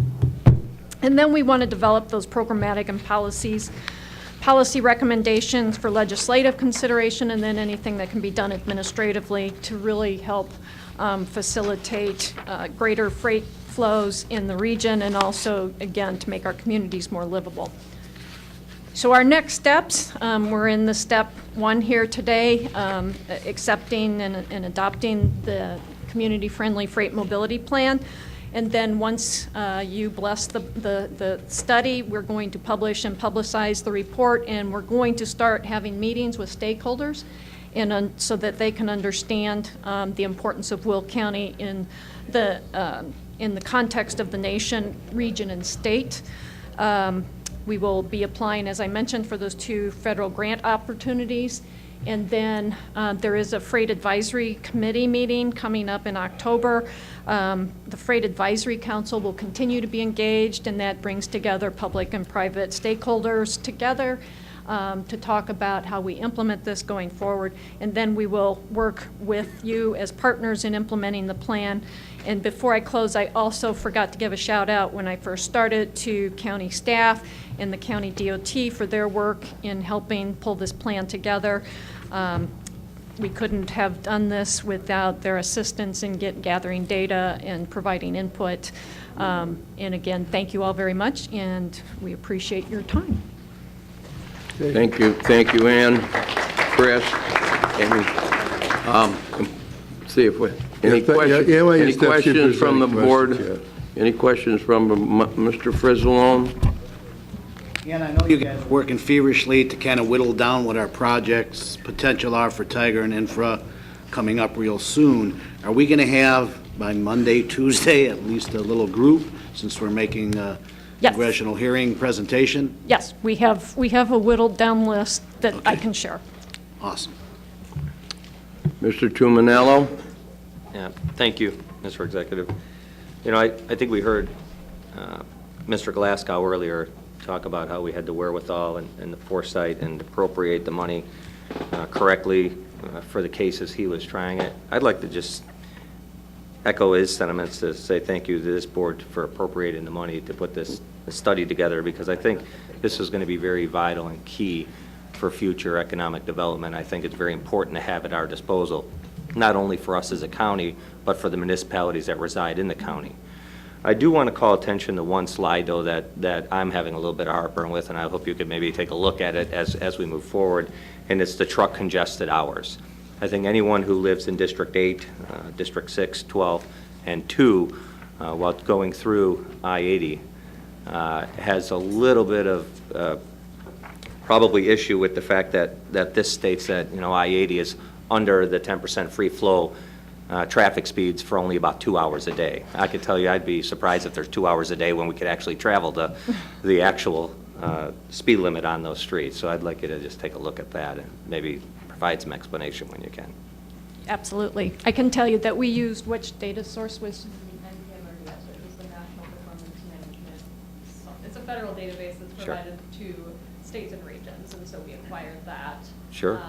And it's a sample of congested hours, and unfortunately, it's the only, the most comprehensive data we have for all the available roadway systems on congestion. Certainly not perfect. Yeah, and I'm not blaming, you or your staff by any means, but I can tell you that federal data is completely wrong.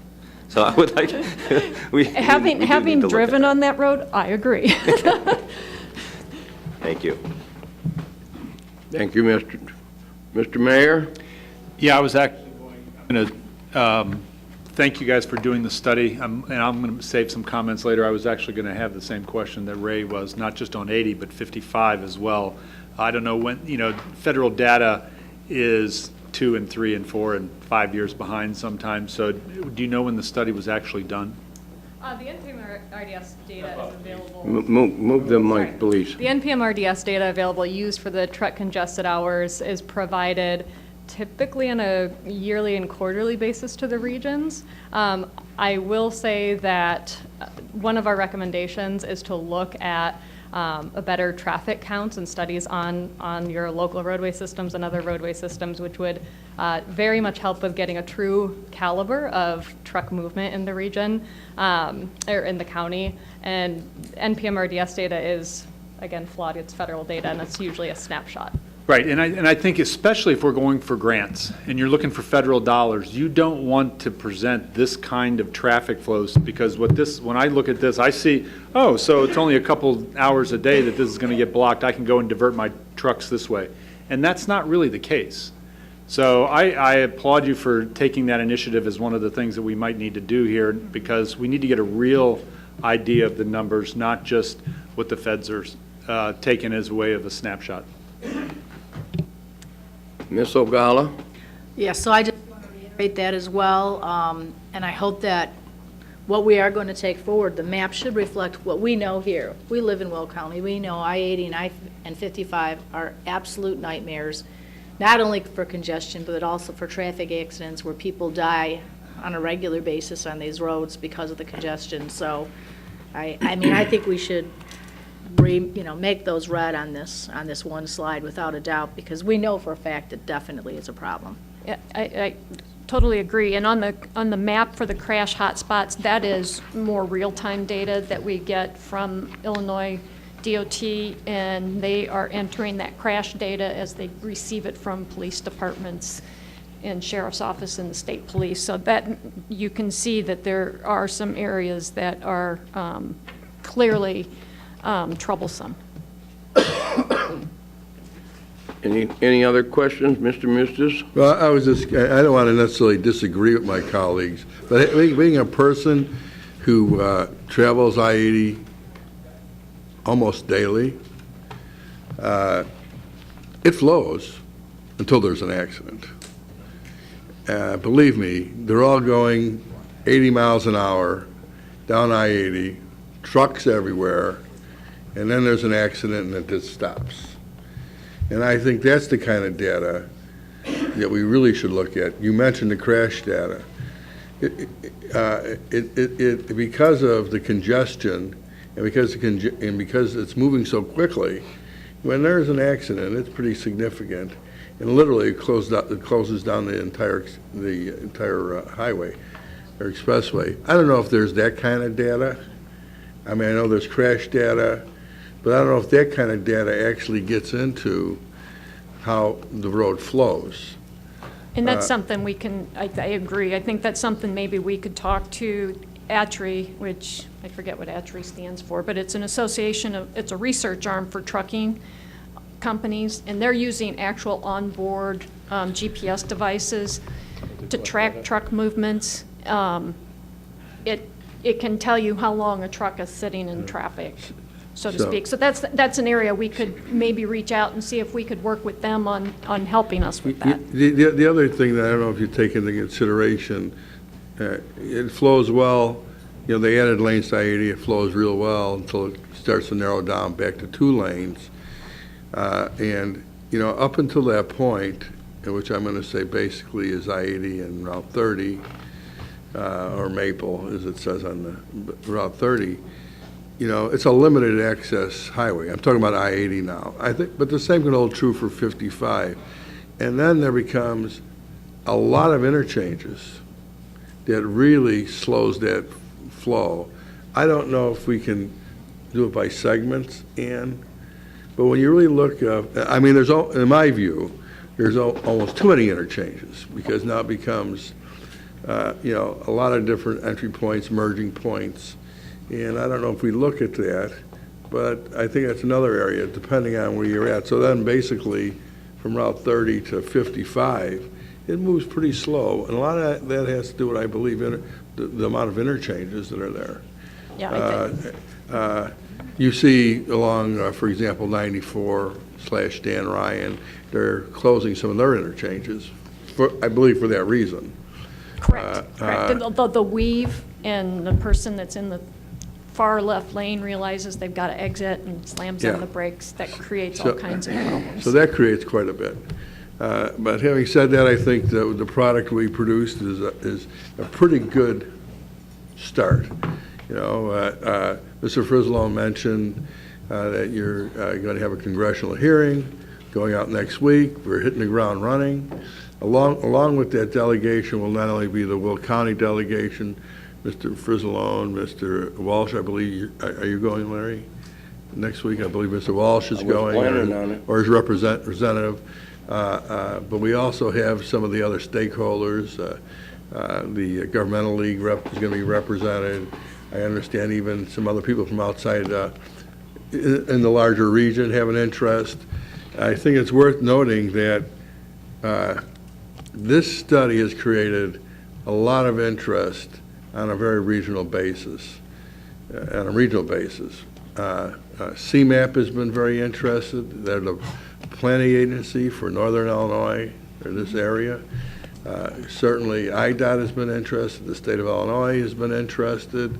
City of Chicago has been interested. There's been a lot of interest in this study because I believe, and you can correct me if I'm speaking here, Ann, is that I believe this is the really first study of this kind in our area. And Will County's kind of led that effort. Yes, it definitely is. But it's created a lot of interest, which I think ultimately will come down to a lot of regional cooperation, hopefully, and we'll be the center of that. So, it definitely is the model. I know that Cook County had started their freight study prior to us starting this, and they had to put theirs on hold for some time, and so they're just getting wound back up again. So I think they'll be looking to this for some best practices. Yeah, they got bogged down with the beverage tax. Only kidding. Mr. Frizzle, or Mr. Benefield? Thank you, Mr. Executive. I just wanted to say thank you again for the presentation.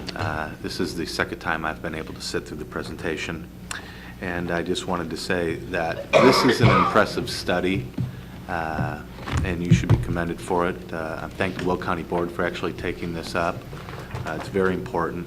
The presentation's very nice. But what most impresses me about the presentation, again, and I did say this in executive, is that I do like the balance that you've demonstrated between the economic development and the quality of life for our residents here in Will County. And I also wanted to follow up by just saying again in front of the board today that that as suggested in the study, that we do need to work with the local municipalities and land use to review and discuss the appropriate protections for our residents of Will County here, and to ensure that the quality of life maintains and improves as well. So, but thank you very much. You guys have done a nice job, and thank you to the board for moving this forward. Before I make a motion to approve, or did I make, we've already made the motion. Yep, we've got a motion and a second. Before we vote on this, I'd like to make one other comment, and that is, this is the plan for now. This is a living document. It will not stay where it is today. Certainly, as Mr. Benefield mentioned, land planning becomes a crucial part of the overall efforts here, and so this will be a living document. It'll be changed. The other thing I'd like to mention is this document basically recognizes what's here today, even though, well, it's a plan for what's here today. It recognizes potential future development. So we will be constantly going back, depending on development, land use patterns, and adjusting this plan. So understand, I like to say we're adopting this plan for now, but it will be changed frequently, is my guess. I don't know if you want to make any comment on that, Ann, but I think it's worth noting that this is definitely something that continues to Yeah. evolve. I think the plan should be viewed as a tool that empowers you as decision makers for the county and to manage what is happening currently, and then having the flexibility to continue to manage it as things evolve and either grow or continue to challenge the county. So, we talked about some of the projections that we had that were county specific. We're looking at a 61% growth in your industrial space in the next 10 years. That's a significant amount of growth that's going to happen here. So it necessarily needs to be flexible so that you can continue to update it and revisit it every year. Thank you. Ms. Ogala? Yeah, I did want to make a couple other comments. I wanted to piggyback on what Mr. Benefield said about the importance of working with our local municipalities to improve traffic flow, and then that I did bring up at Executive Committee that included in that should also be townships, because we do have a lot of townships without a major municipality in it, and they should not be overlooked, and they should be part of the conversation.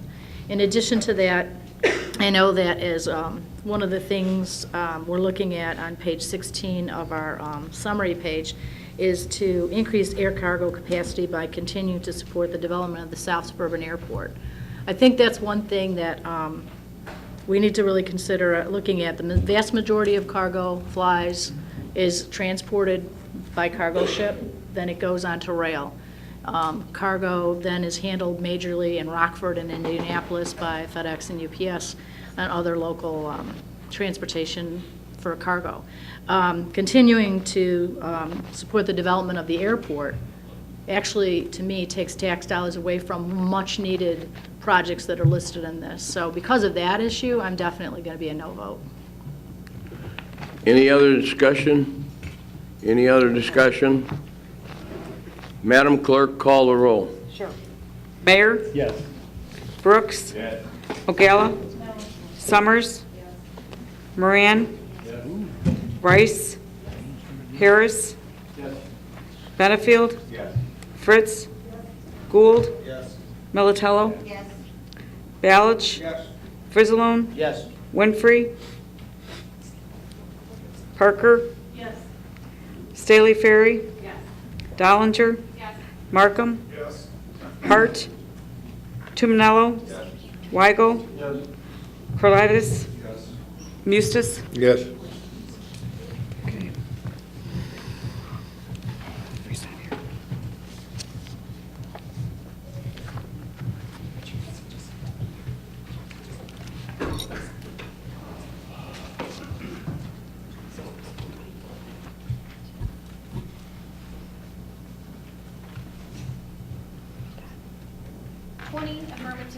Negative. 20 affirmative, 1 negative. Resolution 17-241 has been passed. Mr. Mustis, please continue. Okay. Moving along, 17-242, awarding bid for Fairmont Drainage Project for Will County. I'll move for approval. Moved by Mr. Mustis, second by Mr. Mayor. Any questions? Any questions? Previous roll by Mr. Markham, second by Ms. Summers. All in favor signify by saying aye. Aye. Contrary? Ms. Ogala, would you like to be? And Yes. Denise Winfrey's the only other one that was out. Do you have a question? Oh, you want to make a comment?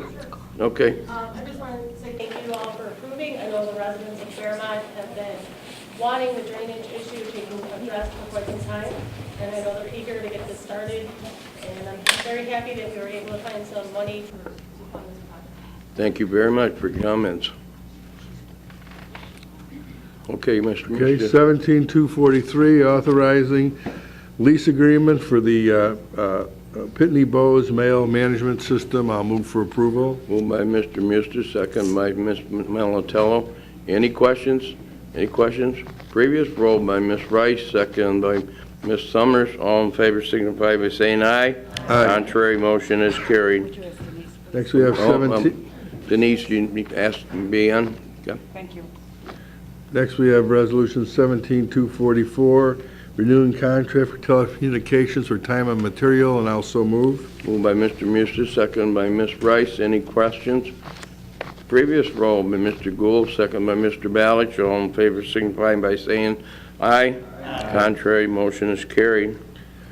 Next, we have 17245, declaring various equipment surplus and authorizing disposal, and I'll so move. Moved by Mr. Muster, second by Mr. Balich. Any questions? Any questions? Previous roll call by Mr. Tumanella, second by Ms. Fritz. All in favor signify by saying aye. Contrary, motion has carried. Next, we have 246, authorizing contract with Tryon Manufacturing Company, Inc. for incumbent worker training grant, and I'll so move. Moved by Mr. Muster, second by Mr. Mayor. Any questions? Previous roll by Ms. Winfrey, second by Mr. Moran. All in favor signify by saying aye. Aye. Contrary, motion has carried. 17247, authorizing an intergovernmental agreement with the City of Aurora for electronics recycling, and I'll so move. Moved by Mr. Muster, second by Ms. Winfrey. Any questions? Any questions? Previous roll by Ms. Ogala, second by Ms. Balich. All in favor signify by saying aye. Aye. Contrary, motion has carried. 17248, authorizing extension of joint agreement with the Village of Bolingbrook for CDBG and Home Investment Partnership grant programs, and I will so move. Moved by Mr. Muster, second by Mr. Harris. Any question? Any questions? Previous roll by Ms. Rice, second by Mr. Markham. All in favor signify by saying aye. Contrary, motion is carried. 17249, authorizing the RTA Enhanced Mobility of Seniors and Individuals with Disabilities Continuation Project Grant Award Agreement, and I will move to approve. Moved by Mr. Muster, second by Ms. Summers.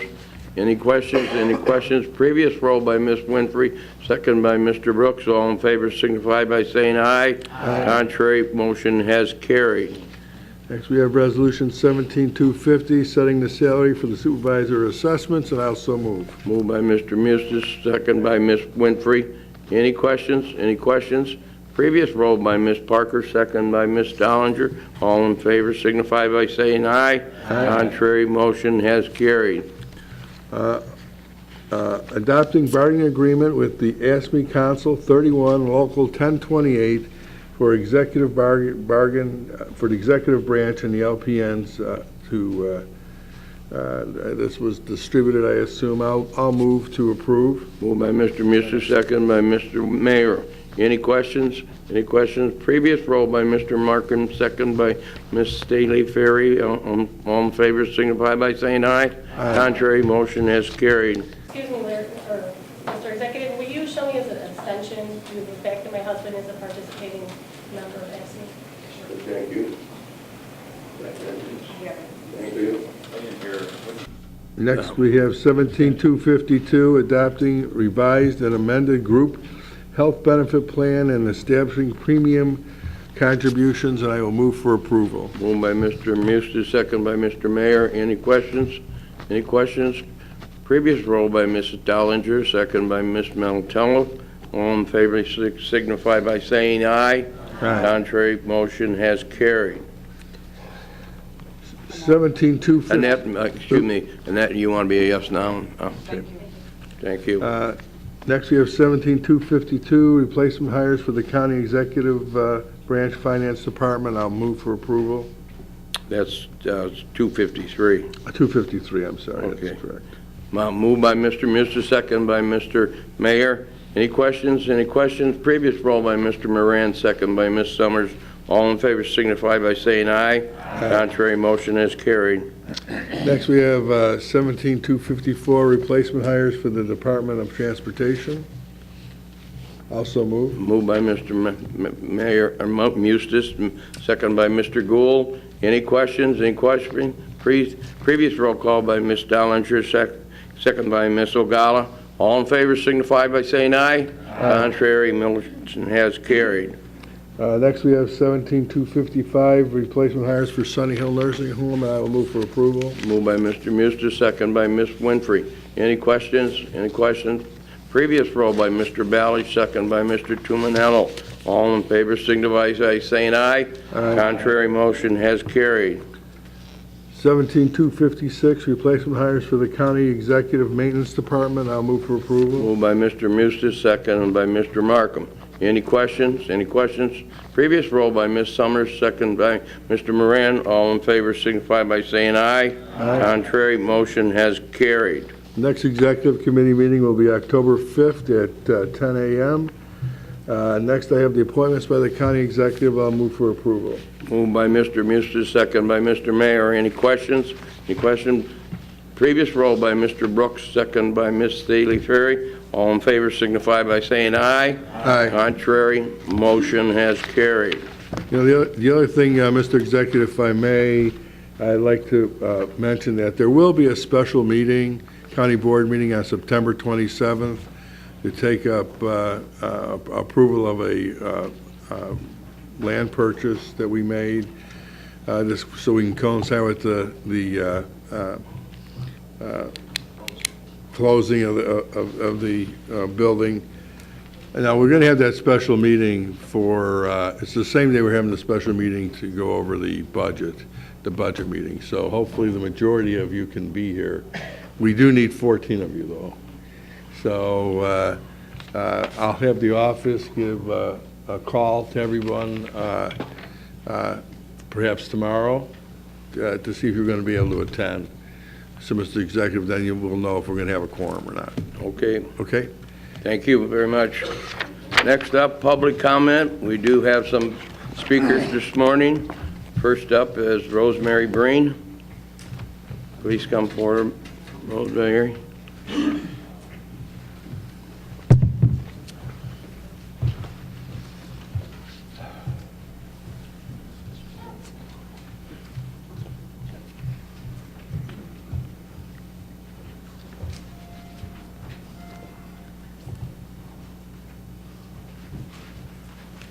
My name is Rosemary Breen. I live at 3001 Heritage Drive, Unit 203.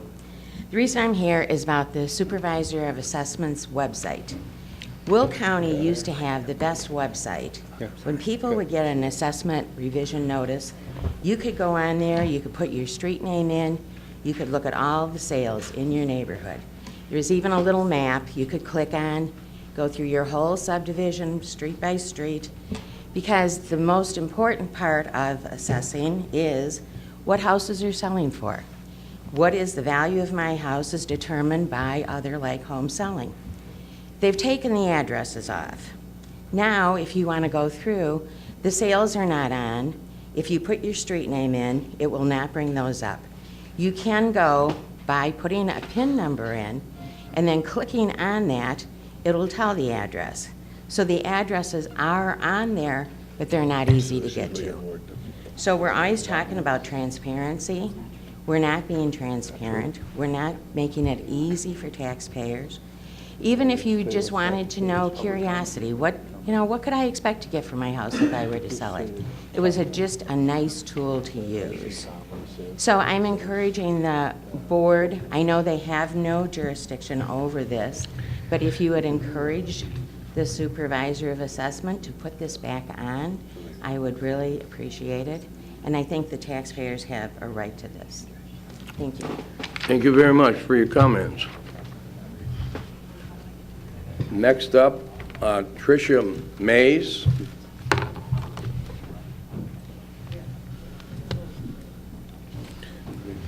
Is that correct? Maas. I had one or two, but I picked the wrong one.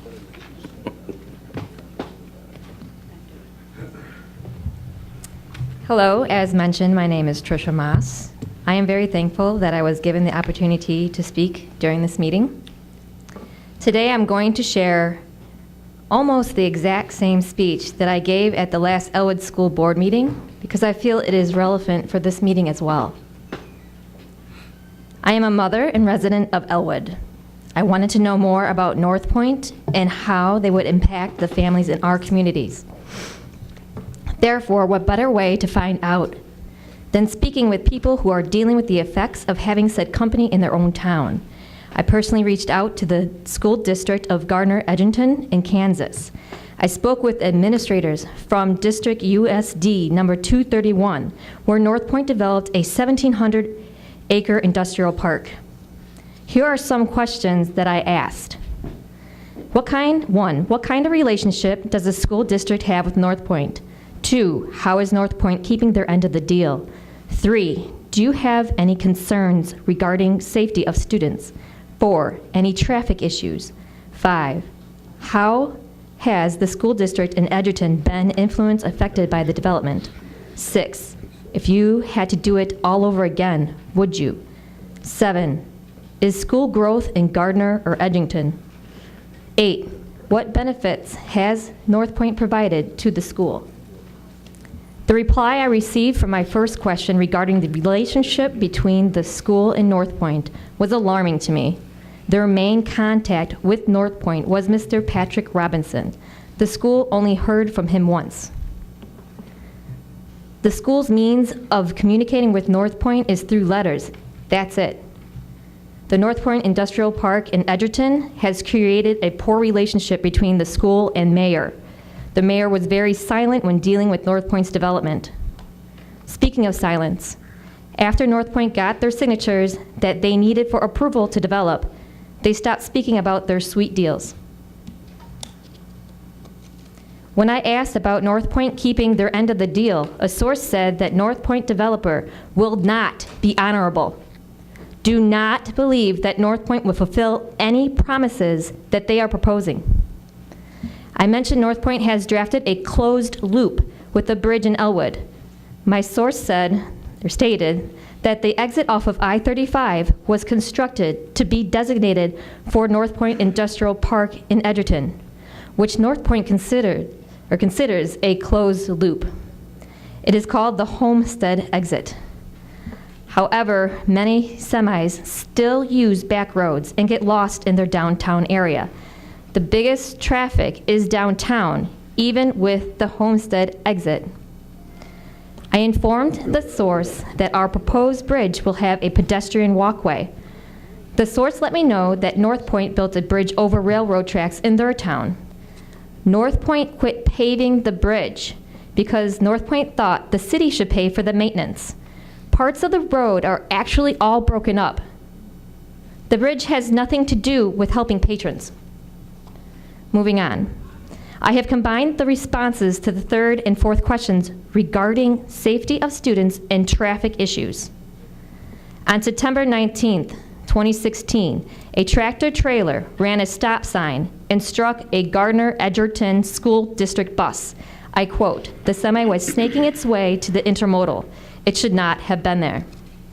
I found out that the accident occurred near 191st Street and Sunflower Road. I highlighted in the area in maps, which I'm going to go ahead and put in your mailboxes, so then you can see exactly where I'm speaking of. There are other interstates that are close by, which give truckers ability to choose different routes to get to North Point's industrial development in Edgerton. Edgerton sits between Interstate 70 and 35. Like Elwood sits between I-55 and I-57, with I-80 connecting the two. The answer to the fifth question regarding influence effects of North Point on schools in Edgerton is that since their school district doesn't have a good relationship with their mayor anymore and can only write letters to North Point, the school doesn't rely on either of them for logistical needs.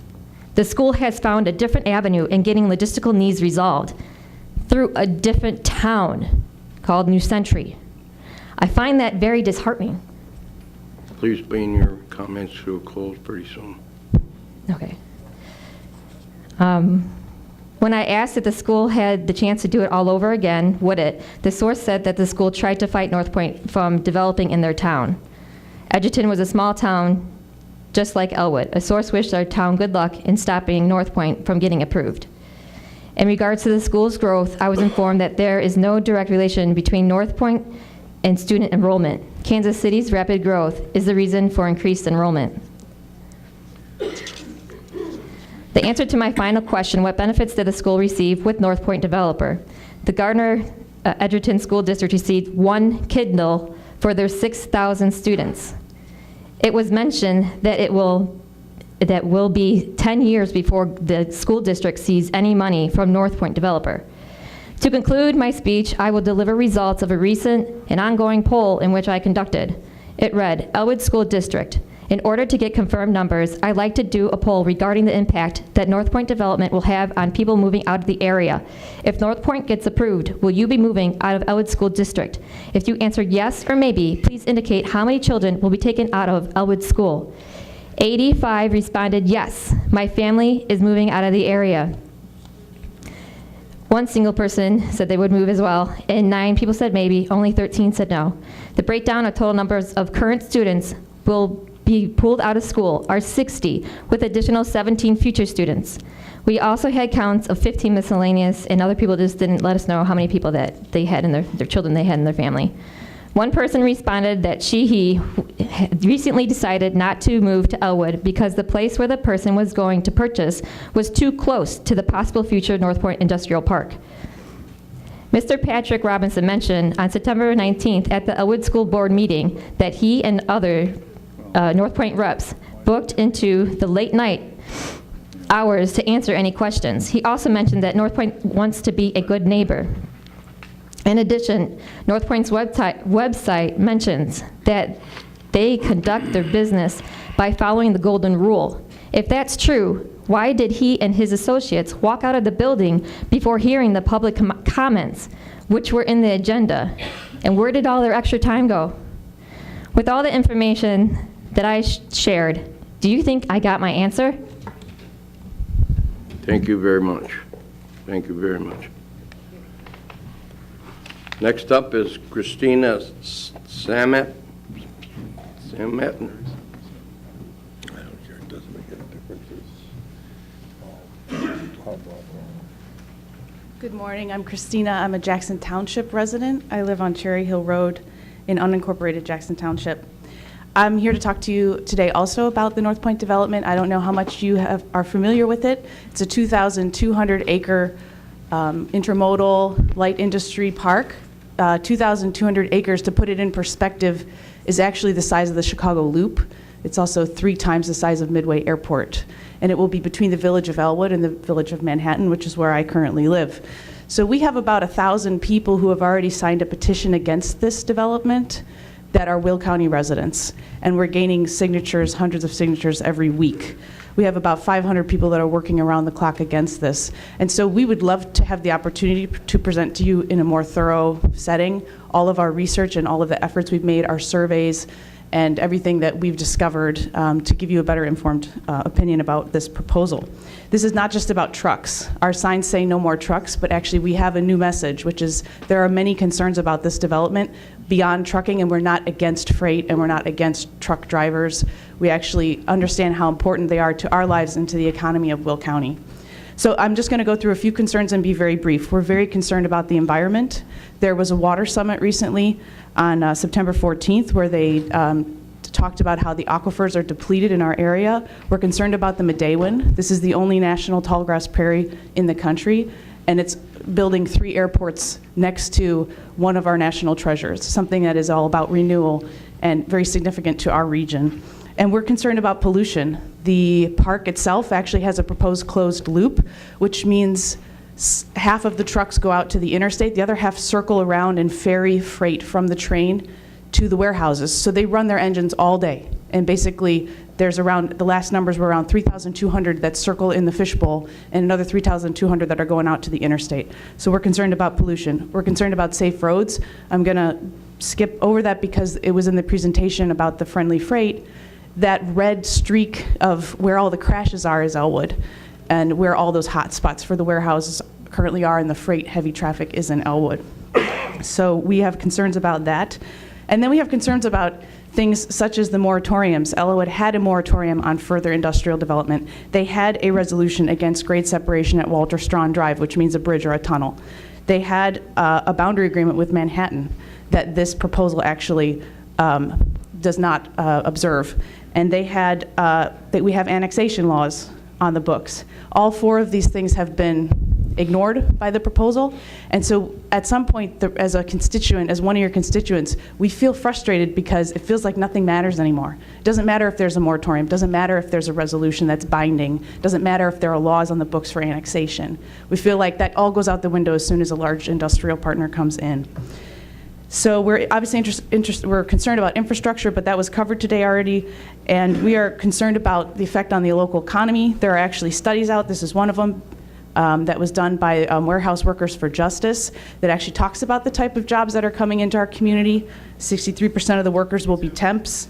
The majority will be earning below the poverty level. They will have no health insurance, and so on. So you can actually take a look at this study conducted by the University of Illinois at Chicago in 2010. And finally, my last comment is about the TIFs. So the enterprise zone, or TIF, is something that was promised initially by the developer, North Point, that this would not be the case, but we have evidence in 4 locations of a TIF. We have the first mention of it was in the Elwood board meeting by the village attorney, which specifically stated that public participation would be expected for the bridge over 53. So, and that's not just the village of Elwood, but also Jackson Township, Manhattan Township, and Manhattan. So there's the first source of the taxpayers being on the hook and having to pay to incentivize this developer to come to our area. The second is actually in a memorandum of understanding that we obtained by FOIA. Stephanie Irvin Oikis actually obtained it by FOIA from the village of Elwood. And in that memorandum, it said the goal would be to share revenues between project constituents by dedicating a portion of redirected property taxes to North Point Development for infrastructure reimbursement. So their promises of actually doing the infrastructure is just paying it forward, and then the taxpayer has to pay them back over time. They also said that TIF dollars or similar funding proceeds shall be dedicated to attract users to North Point's development, to bring people in to use the warehouses. And then the fourth is the bridge. The fourth is the debt retirement of Elwood. So Elwood has $168 million in debt right now. $38 million of it is general obligation bonds that they are responsible for. This is a result of a poorly negotiated contract with Centerpoint, the other intermodal in the area.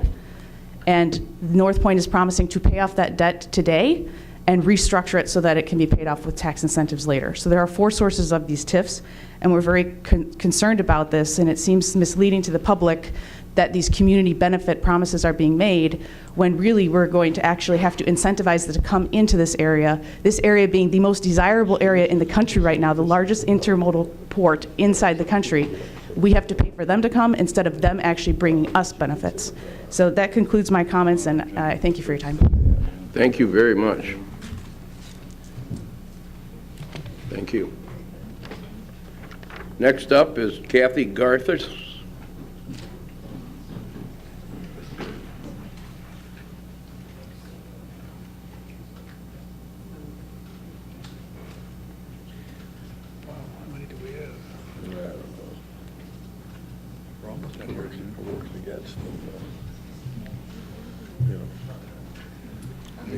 It's not even our project. According to Dickey, they've already got the votes.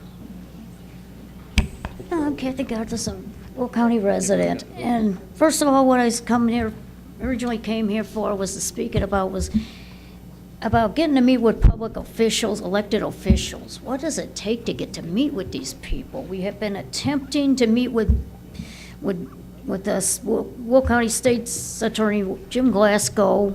We've went into his office numerous times, wanting to speak to his people and get to speak to Mr. Glasgow of possible wrongdoings of the state's attorney's office, and all we keep getting is harassed. We keep getting told we could come in and file walking complaints, and when we do, we keep getting shut out the door.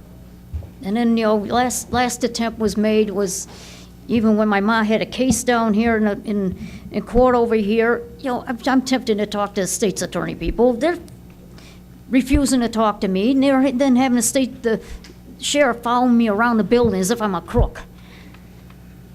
You know, this harassment has got to stop. I mean, we've asked even Larry Walsh to, you know, be able to set up a meeting for us to be able to meet with Mr. Glasgow on all the wrongdoings the state's attorney and Will County Sheriff have been doing. You know, when Will County Sheriff people lose photos that they take of victims of abuse, because we filed FOIA and everything, and it's like we found out that the sheriff had lost the photos that they have taken. How does that happen? And then another thing I'm commenting on is about the intermodal community freight movement thing here.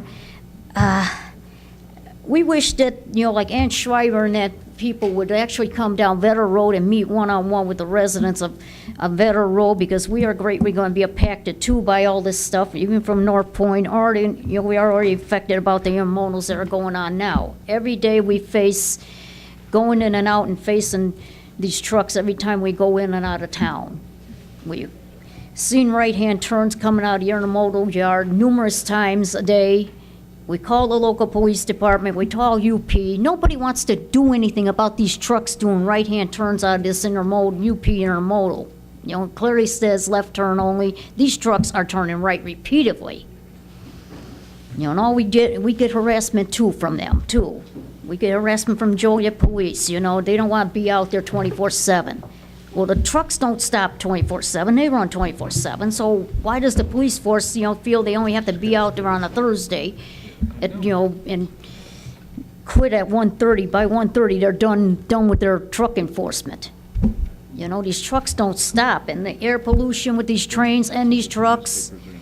I mean, you go down Laraway Road, especially at nighttime, you see the lights, you see all the smog from the trains. You go down Laraway Road, that's blowing that stuff right there at you. You go down Centerpoint Way, which used to be Patterson Road, it's blowing the train smoke right at you. You are breathing this. We are breathing this stuff. So where are the studies on on the pollution here? And then as far as the noise from the containers. You know, you think you're trying to sleep, and all of a sudden you start dozing off, you want to sleep, and all of a sudden, bam, there's the noise of a container being banged all night, all throughout the night. And as these warehouses move closer and closer to people's residence, needs to take into account, you guys need to take into account the noise and the fact that the quality of life we don't no longer have. We have been living out in our area 40-plus years. Used to be peaceful countryside, now it's no longer peaceful countryside because these warehouses and industry has come. You think this intermodal, this being, you know, largest interport modal thing is such a great thing? Yeah, you don't live out here. If you had to live out here, I dare any of you guys to go down and even just to stay down, like go to Challenge Park and camp, put up a tent and camp out and try to see if you can handle all the noise. You know, it needs to be taken into account. And as far as the truck accidents, we had our first accident, sadly, we had a first accident over there by the UP yard. You know, the truck driver even lies and says, oh, he came down Vetter Road. Well, Vetter Road is a no-truck road. It is clearly marked no trucks on both ends. In fact, we had to get the signs of Vetter Road put back on our road because somebody had taken our Vetter Road signs down. Now, who was the one responsible for taking down our street signs on our road? We think people with the North Point or Center Point, somebody did. And we had to fight, we had to get Joliet to put the signs back up on our road, stating Vetter Road. So if these truckers too, they come down Vetter Road and we are told by them that their GPS is telling them to go down Vetter Road. Why was a GPS unit telling them to go down Vetter Road when it's a no-truck road? Maybe because those truckers had regular car GPSs instead of having the actual semi-truck GPSs where they would tell them, hey, you don't go down that way, it's a no-truck route. And just the other day too, last week we witnessed, we were following a truck that went down Patterson Road through the subdivision. He squeezed under the viaduct, barely squeezing. Your speech to a close, Judy. Kathy, I said, try and bring your comments to a close. Yeah. The bottom line, and then that truck proceeded under the viaduct and went and turned around the church there. He snagged the power line. We were right behind him. We had to slam the brakes on the truck. We had to get people behind us to back up because the wire was about to snap from this truck. And the trucker just goes ahead and leaves. And we're following, we're giving updates to the sheriff where this trucker's heading. The sheriff department's harassing us. Well, how you know it's the truck? It was that truck that did it. We had to tell them we were right behind them. Bottom line is they never caught the trucker. Therefore, the ComEd has to come out and pay for the damage to the power line. ComEd has to fix because these truckers are not willing to go the right way.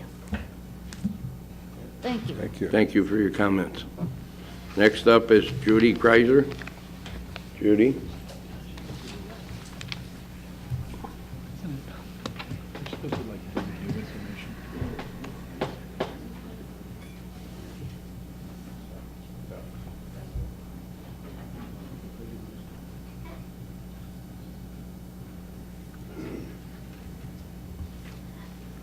First of all, I'd like to appreciate the opportunity to speak to the county board. In years past, it was kind of the little people had no say-so in what went on. So it's nice that they have a public comment on things. I just want to comment on my daughter's situation with the state's attorney. It'd be nice if the state's attorney would be able to talk to the little people rather than these big events that come up. They comment on it, but the little people don't have any. We've tried to walk in there, I don't know how many times, see somebody from the state's attorney, and we've been turned away. My second comment is on change the subject for waste management. I was a president in '83 at Will County Environmental Network. I've been dealing with waste management since '83. My comment is, if she ever been over there to the ESL site, well, it used to be ESL site on Laraway Road, that mound has gotten so big in the last 2 years, it's unbelievable.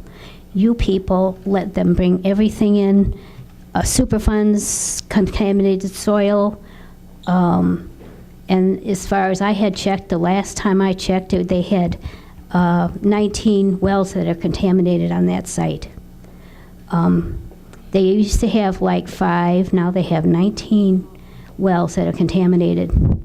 That's no big deal, but it's like when that landfill closes, since it's an engineered site, they have engineers doing the work, saying, well, this should be this way, this should be that way, this should be designed this way, this should be designed that way. That's an engineered site. Shortly, and they don't have to wait for the 30 years like everybody thinks. Shortly after they close, they can walk away. That site is going to be Will County's nightmare in the future. For allowing them to continue with bringing stuff in from everywhere. One of the criteria is that site has to be safe. Well, evidently it's not safe if they've got so many contaminated wells. They don't have, they have wells that are drawing contaminated liquids out of the aquifer or whatever. They just draw like from 100 foot. That site is large. That's why they had to have so many wells around the site to begin with.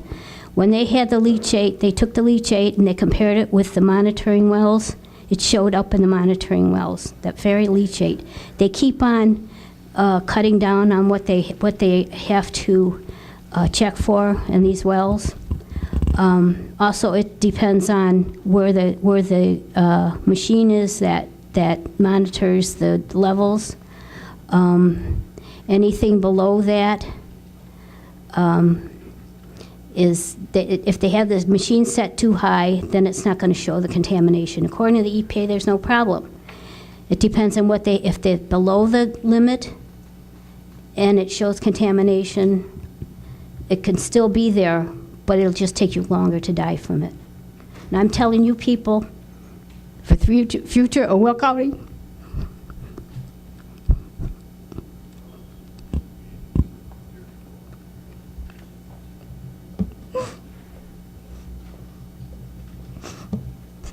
that is going to be your problem. in the future. This is what you're giving your kids, is a contaminated site. I wish the county would get on the EPA to do some more investigation on this site. You know, if you can't speak for the future of this Will County, then heaven help you.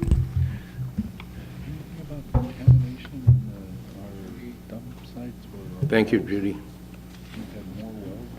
Anyone else from the general public wishing to speak? Rhonda? Rhonda, come on up.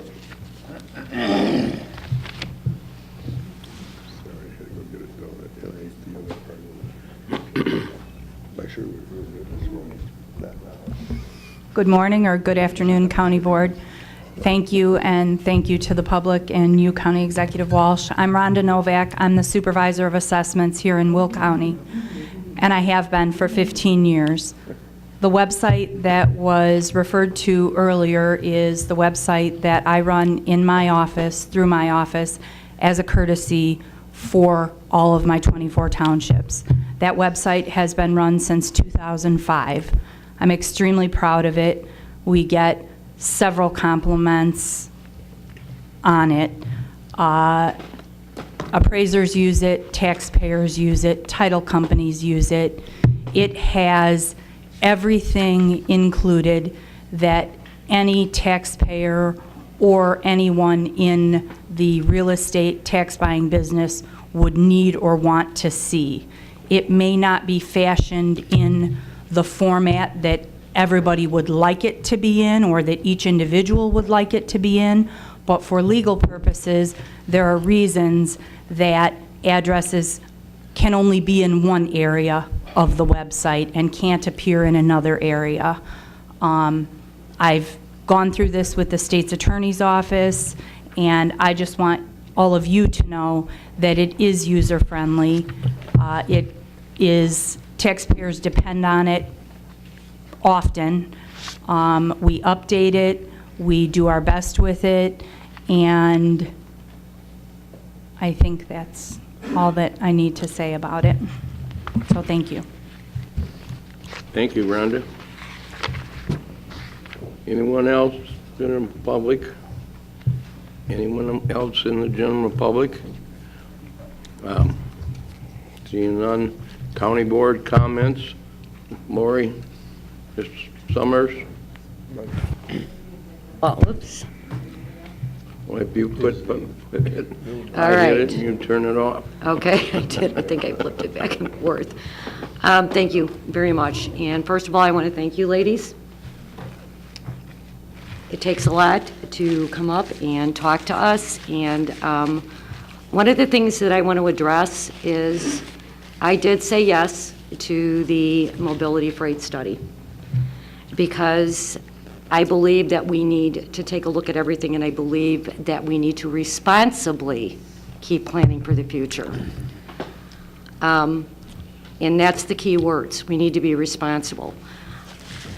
The input and the feedback that was included in the study, the top two priorities, which Executive Walsh has said himself many times, is regarding safety, B, reducing congestion. I also agree with everyone on the federal government's overall view of what the congestion is. They need to definitely take a closer look at that.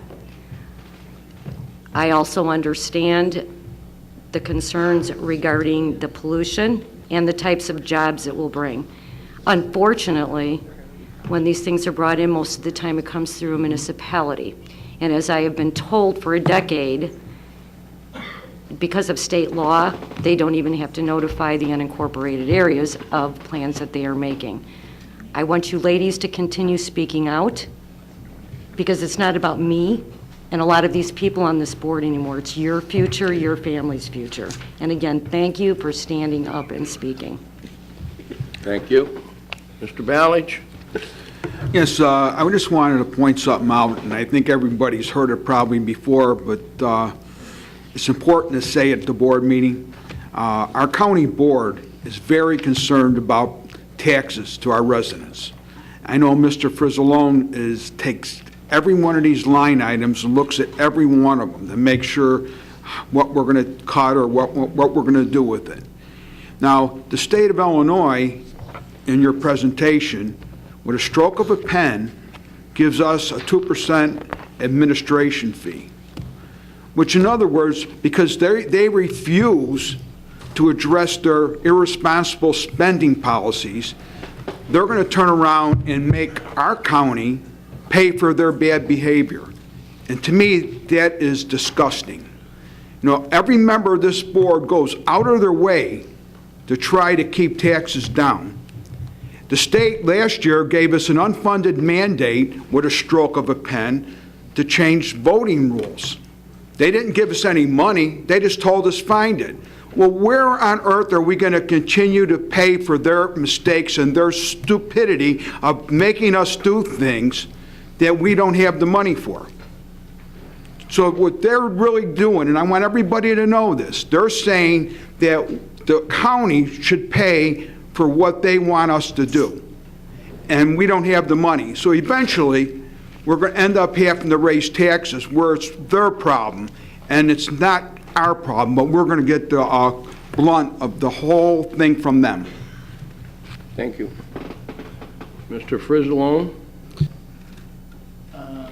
Mr. Executive, the budget presentation is pretty quick. It's the first time we get to see it. The one slide that I just wanted to kind of get information on was the slide that showed what you didn't include into the budget. Because obviously we have to include that in the budget, so can you just go over what's not in there again, so I know what we have to look at? If we could see that slide again, or? I think I can speak to that. What's not included, what was mentioned in that slide, was the tentative agreement that you guys just approved today of the ASME 1028 contract. Just that? There was something about healthcare or? No, healthcare isn't. But there was more items than just that one item on that slide, that's why. Yeah, I can go over that. Okay.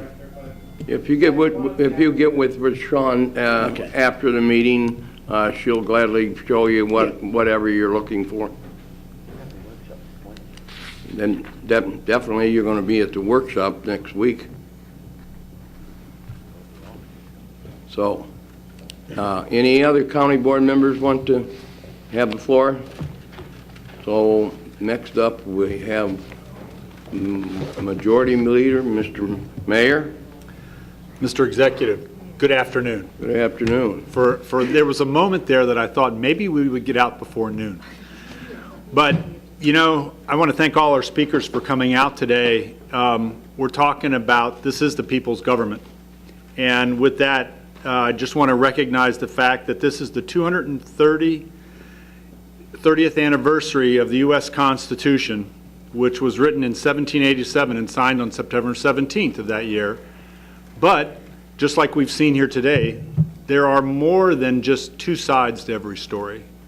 And it took those folks took them over a year in order to have 9 states ratify it. So the whole idea of this government is that we all have our own opinions, and hopefully at some point we're going to be able to get together and make sure that we are addressing what's in the best interest of the citizens of this, not only this country, but our job is what's the best for the best citizens of Will County. With that, I have to echo the fact that I'm really disappointed in the way the state has dealt with their budget. The 2% fee is just one of the unfunded mandates that we continually having to address. I'm just glad that we've been so fiscally conservative here that we've been able to address the services while holding the line on taxes. I sure hope that we can continue to do that as we go forward here with all the activities that we have, from all our capital issues to all the other services that this county has to offer. Glad to see, and with our consolidation event situations that you've brought forward, you know, we will continue to work and find ways to consolidate our local government and make things more efficient.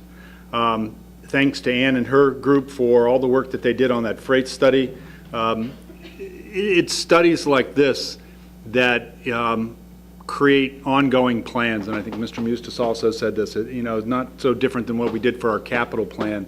It's a living document that's not just put on a shelf, but it's there to be used for a multitude of activities, one of which I will make sure that study is addressed in our Economic Development Committee, and welcome your input into this, Nick and Mr. Executive, for how we can take advantage of this data and information to attract companies here to Will County. The state does not make it easy for manufacturing and other companies to come to the state.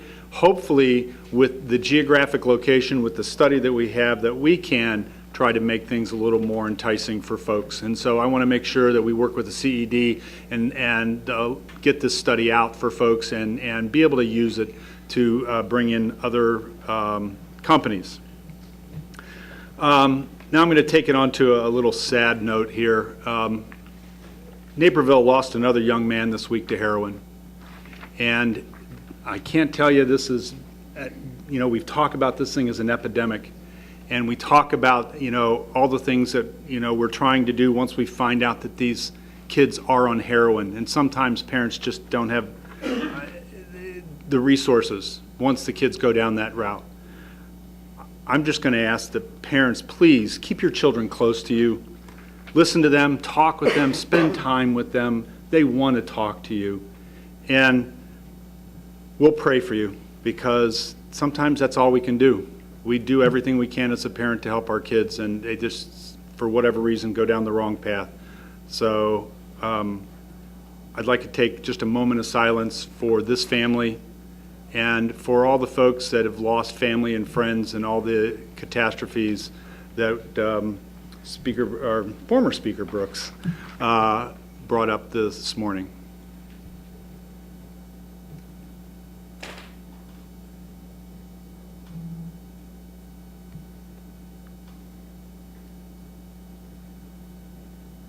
Thank you, Mr. Executive. Thank you. Mr. Brooks, Minority Leader. Good morning, afternoon, Mr. Executive, and those of you left in this room. Since my full-time job, I'm a preacher. Everybody that knows me, I preach short sermons. Supposed to say amen right there, Denise, but so see, they catch it. So I'll keep it short today. That was the point. Let me begin by saying Denise Winfrey presented a check to Warren Sharp Center, to Kathy Pecor on behalf of Warren Sharp Center. Just want you to know they did arrive. The chairman of the board, former Judge Ray Bolden, and his daughter Kathleen, they were here earlier. They had the times mixed up, but nevertheless, it was a check that they were looking for, and they got that. Secondly, thank you so much, Mr. Executive, for your 2018 budget draft. I do look forward, Ray Sean, working with you on the 27th, because I do have questions, a better understanding, but thank you so much for a balanced budget one more time. And the last piece I want to leave with you, on September 13th, Velma Parker, who lives within my district, is a Korean War veteran. She had the opportunity to do what they call an honor flight, where she flew around. She was a mail carrier in the Korean War. And she had the opportunity to do an honor flight to fly around, deliver mail, what she used to do in the Korean War. Denise Winfrey and I wrote letters. Beth Adams helped us tremendously so they can send them to different places as she did that honor flight and picked up that mail. So having said that, thank you so much, and God bless you all. Thank you, Pastor Brooks. County Board Speaker, Mr. Mistu. Okay, good afternoon, everyone. I will not be short, so you know. The executive's 2018 budget was presented us today, and I always commend everybody for the hard work they do on these documents. Even though this was presented as a balanced budget, I believe it's not even close to being a balanced budget. And the reason I say that is in the presentation, it says, well, we'll take money from the Public Building Commission levy. That levy was already dedicated to the courthouse debt service. So there is no $1 million left in that levy. We've already accounted for it, so you can't take it out twice. the ASME contract is not included, even though I've said on occasion, many occasions, that just because we raise, maybe give raises in a contract doesn't mean we raise the budget. And that's what you would have to do here, not raise the budget for this to be a balanced budget. So then I guess the presentation is that you will put no new money for employees. And if you think that's what you're going to do, okay. But if it's not, then this budget is not balanced. The OPEB was reduced, which I don't know if that's, we've always had some flexibility on that. That's post-employment benefits. But if you want to keep that what you've been doing, then the budget would not be balanced. I'm not sure, and I say this because we just received the budget, and I have to look at it, but I'm not sure the budget accounts for the new dispatch center and all the cost, because all those employees now will be county employees. So I'm not sure that's totally accounted for in here, but it could be. I'm not saying it's not, but we have to check it. The other part I want to mention is we talk about the state. The state cut our replacement tax, which for those of you who don't know what that is, that's the county's portion, or it's the local government's portion of the income tax. They've cut that back. They've put sales tax surcharges on, and that's $2.4 million. But that's just the beginning, and I'm going to talk about the health department. The health department has been cut because the state has cut basically all the grants. So that $1 million, for example, the budget proposal is putting back into mental health, is basically due to the cuts of the state of Illinois. So I think that's something we need to discuss. We've always had a policy, if the grant went away, the program went away. Now I guess if the grant goes away, we continue the program. Much of it has to do with mental health. And certainly, I think that mental health is somewhat of a crisis in the country. But the health department, when the state of Illinois, and Mr. Walsh, you were probably down there when some of this was starting to occur, and certainly I'm not saying it's something you supported. You may certainly have not supported it at all. But when the state of Illinois start drastically cutting mental health and closing mental health facilities throughout the state, and then kind of did a bait and switch with local health departments by saying, we're going to give you grants if you will do some of these services, and then they pull the grants, county government and local government is not responsible for providing mental health. It is not a charge of the health department. For those of you who are not aware of that, it's not one of their statutory requirements. And because the state got out of it, are we obligated to pick up what the state dropped? I think we do the best we can with the money we can. But when you start shifting money away from perhaps public safety and other areas, believe me, it has an impact to the community on all sides. So if you put money here, that means you're not putting any money in public safety. So you get impacted here. It becomes a little bit of a shell game. I look forward to the 27th to go thoroughly through the budget. I say these are some of my initial kind of responses, not having gone through the whole budget, but knowing that, for example, the Public Building Commission levy has already been obligated. You can't obligate it twice. And some other areas that I'm not quite sure about. So, in my opinion, this is not a balanced budget. The county board will balance it, but as it's being presented, I don't believe it's balanced. There's other deficiencies. We continue to try to ignore line items for overtime when we know the sheriff's department, emergency management, they're going to have some overtime, and we continually under budget it. And by the way, both the executive's budget and the county board budget does this. We underestimate it. So is it really a true budget when you know that you underfunded things, and you're gonna have the expense later. I'm just saying that, and that we also do this. We've also done some of the same. But I'm just saying that people should not walk away here today and think this is a balanced budget. There is work to be done to make it a balanced budget, and it will be balanced. Having said that, everyone enjoy your second summer. It's going to be in the 90s for the next few days. Enjoy it, because then they'll probably go down to 30. So I appreciate all the hard work everyone's done. I appreciate the hard work the executive's office has done in preparing the budget for our portion of getting to a budget. So thank you, everyone. Thank you, Mr. Executive.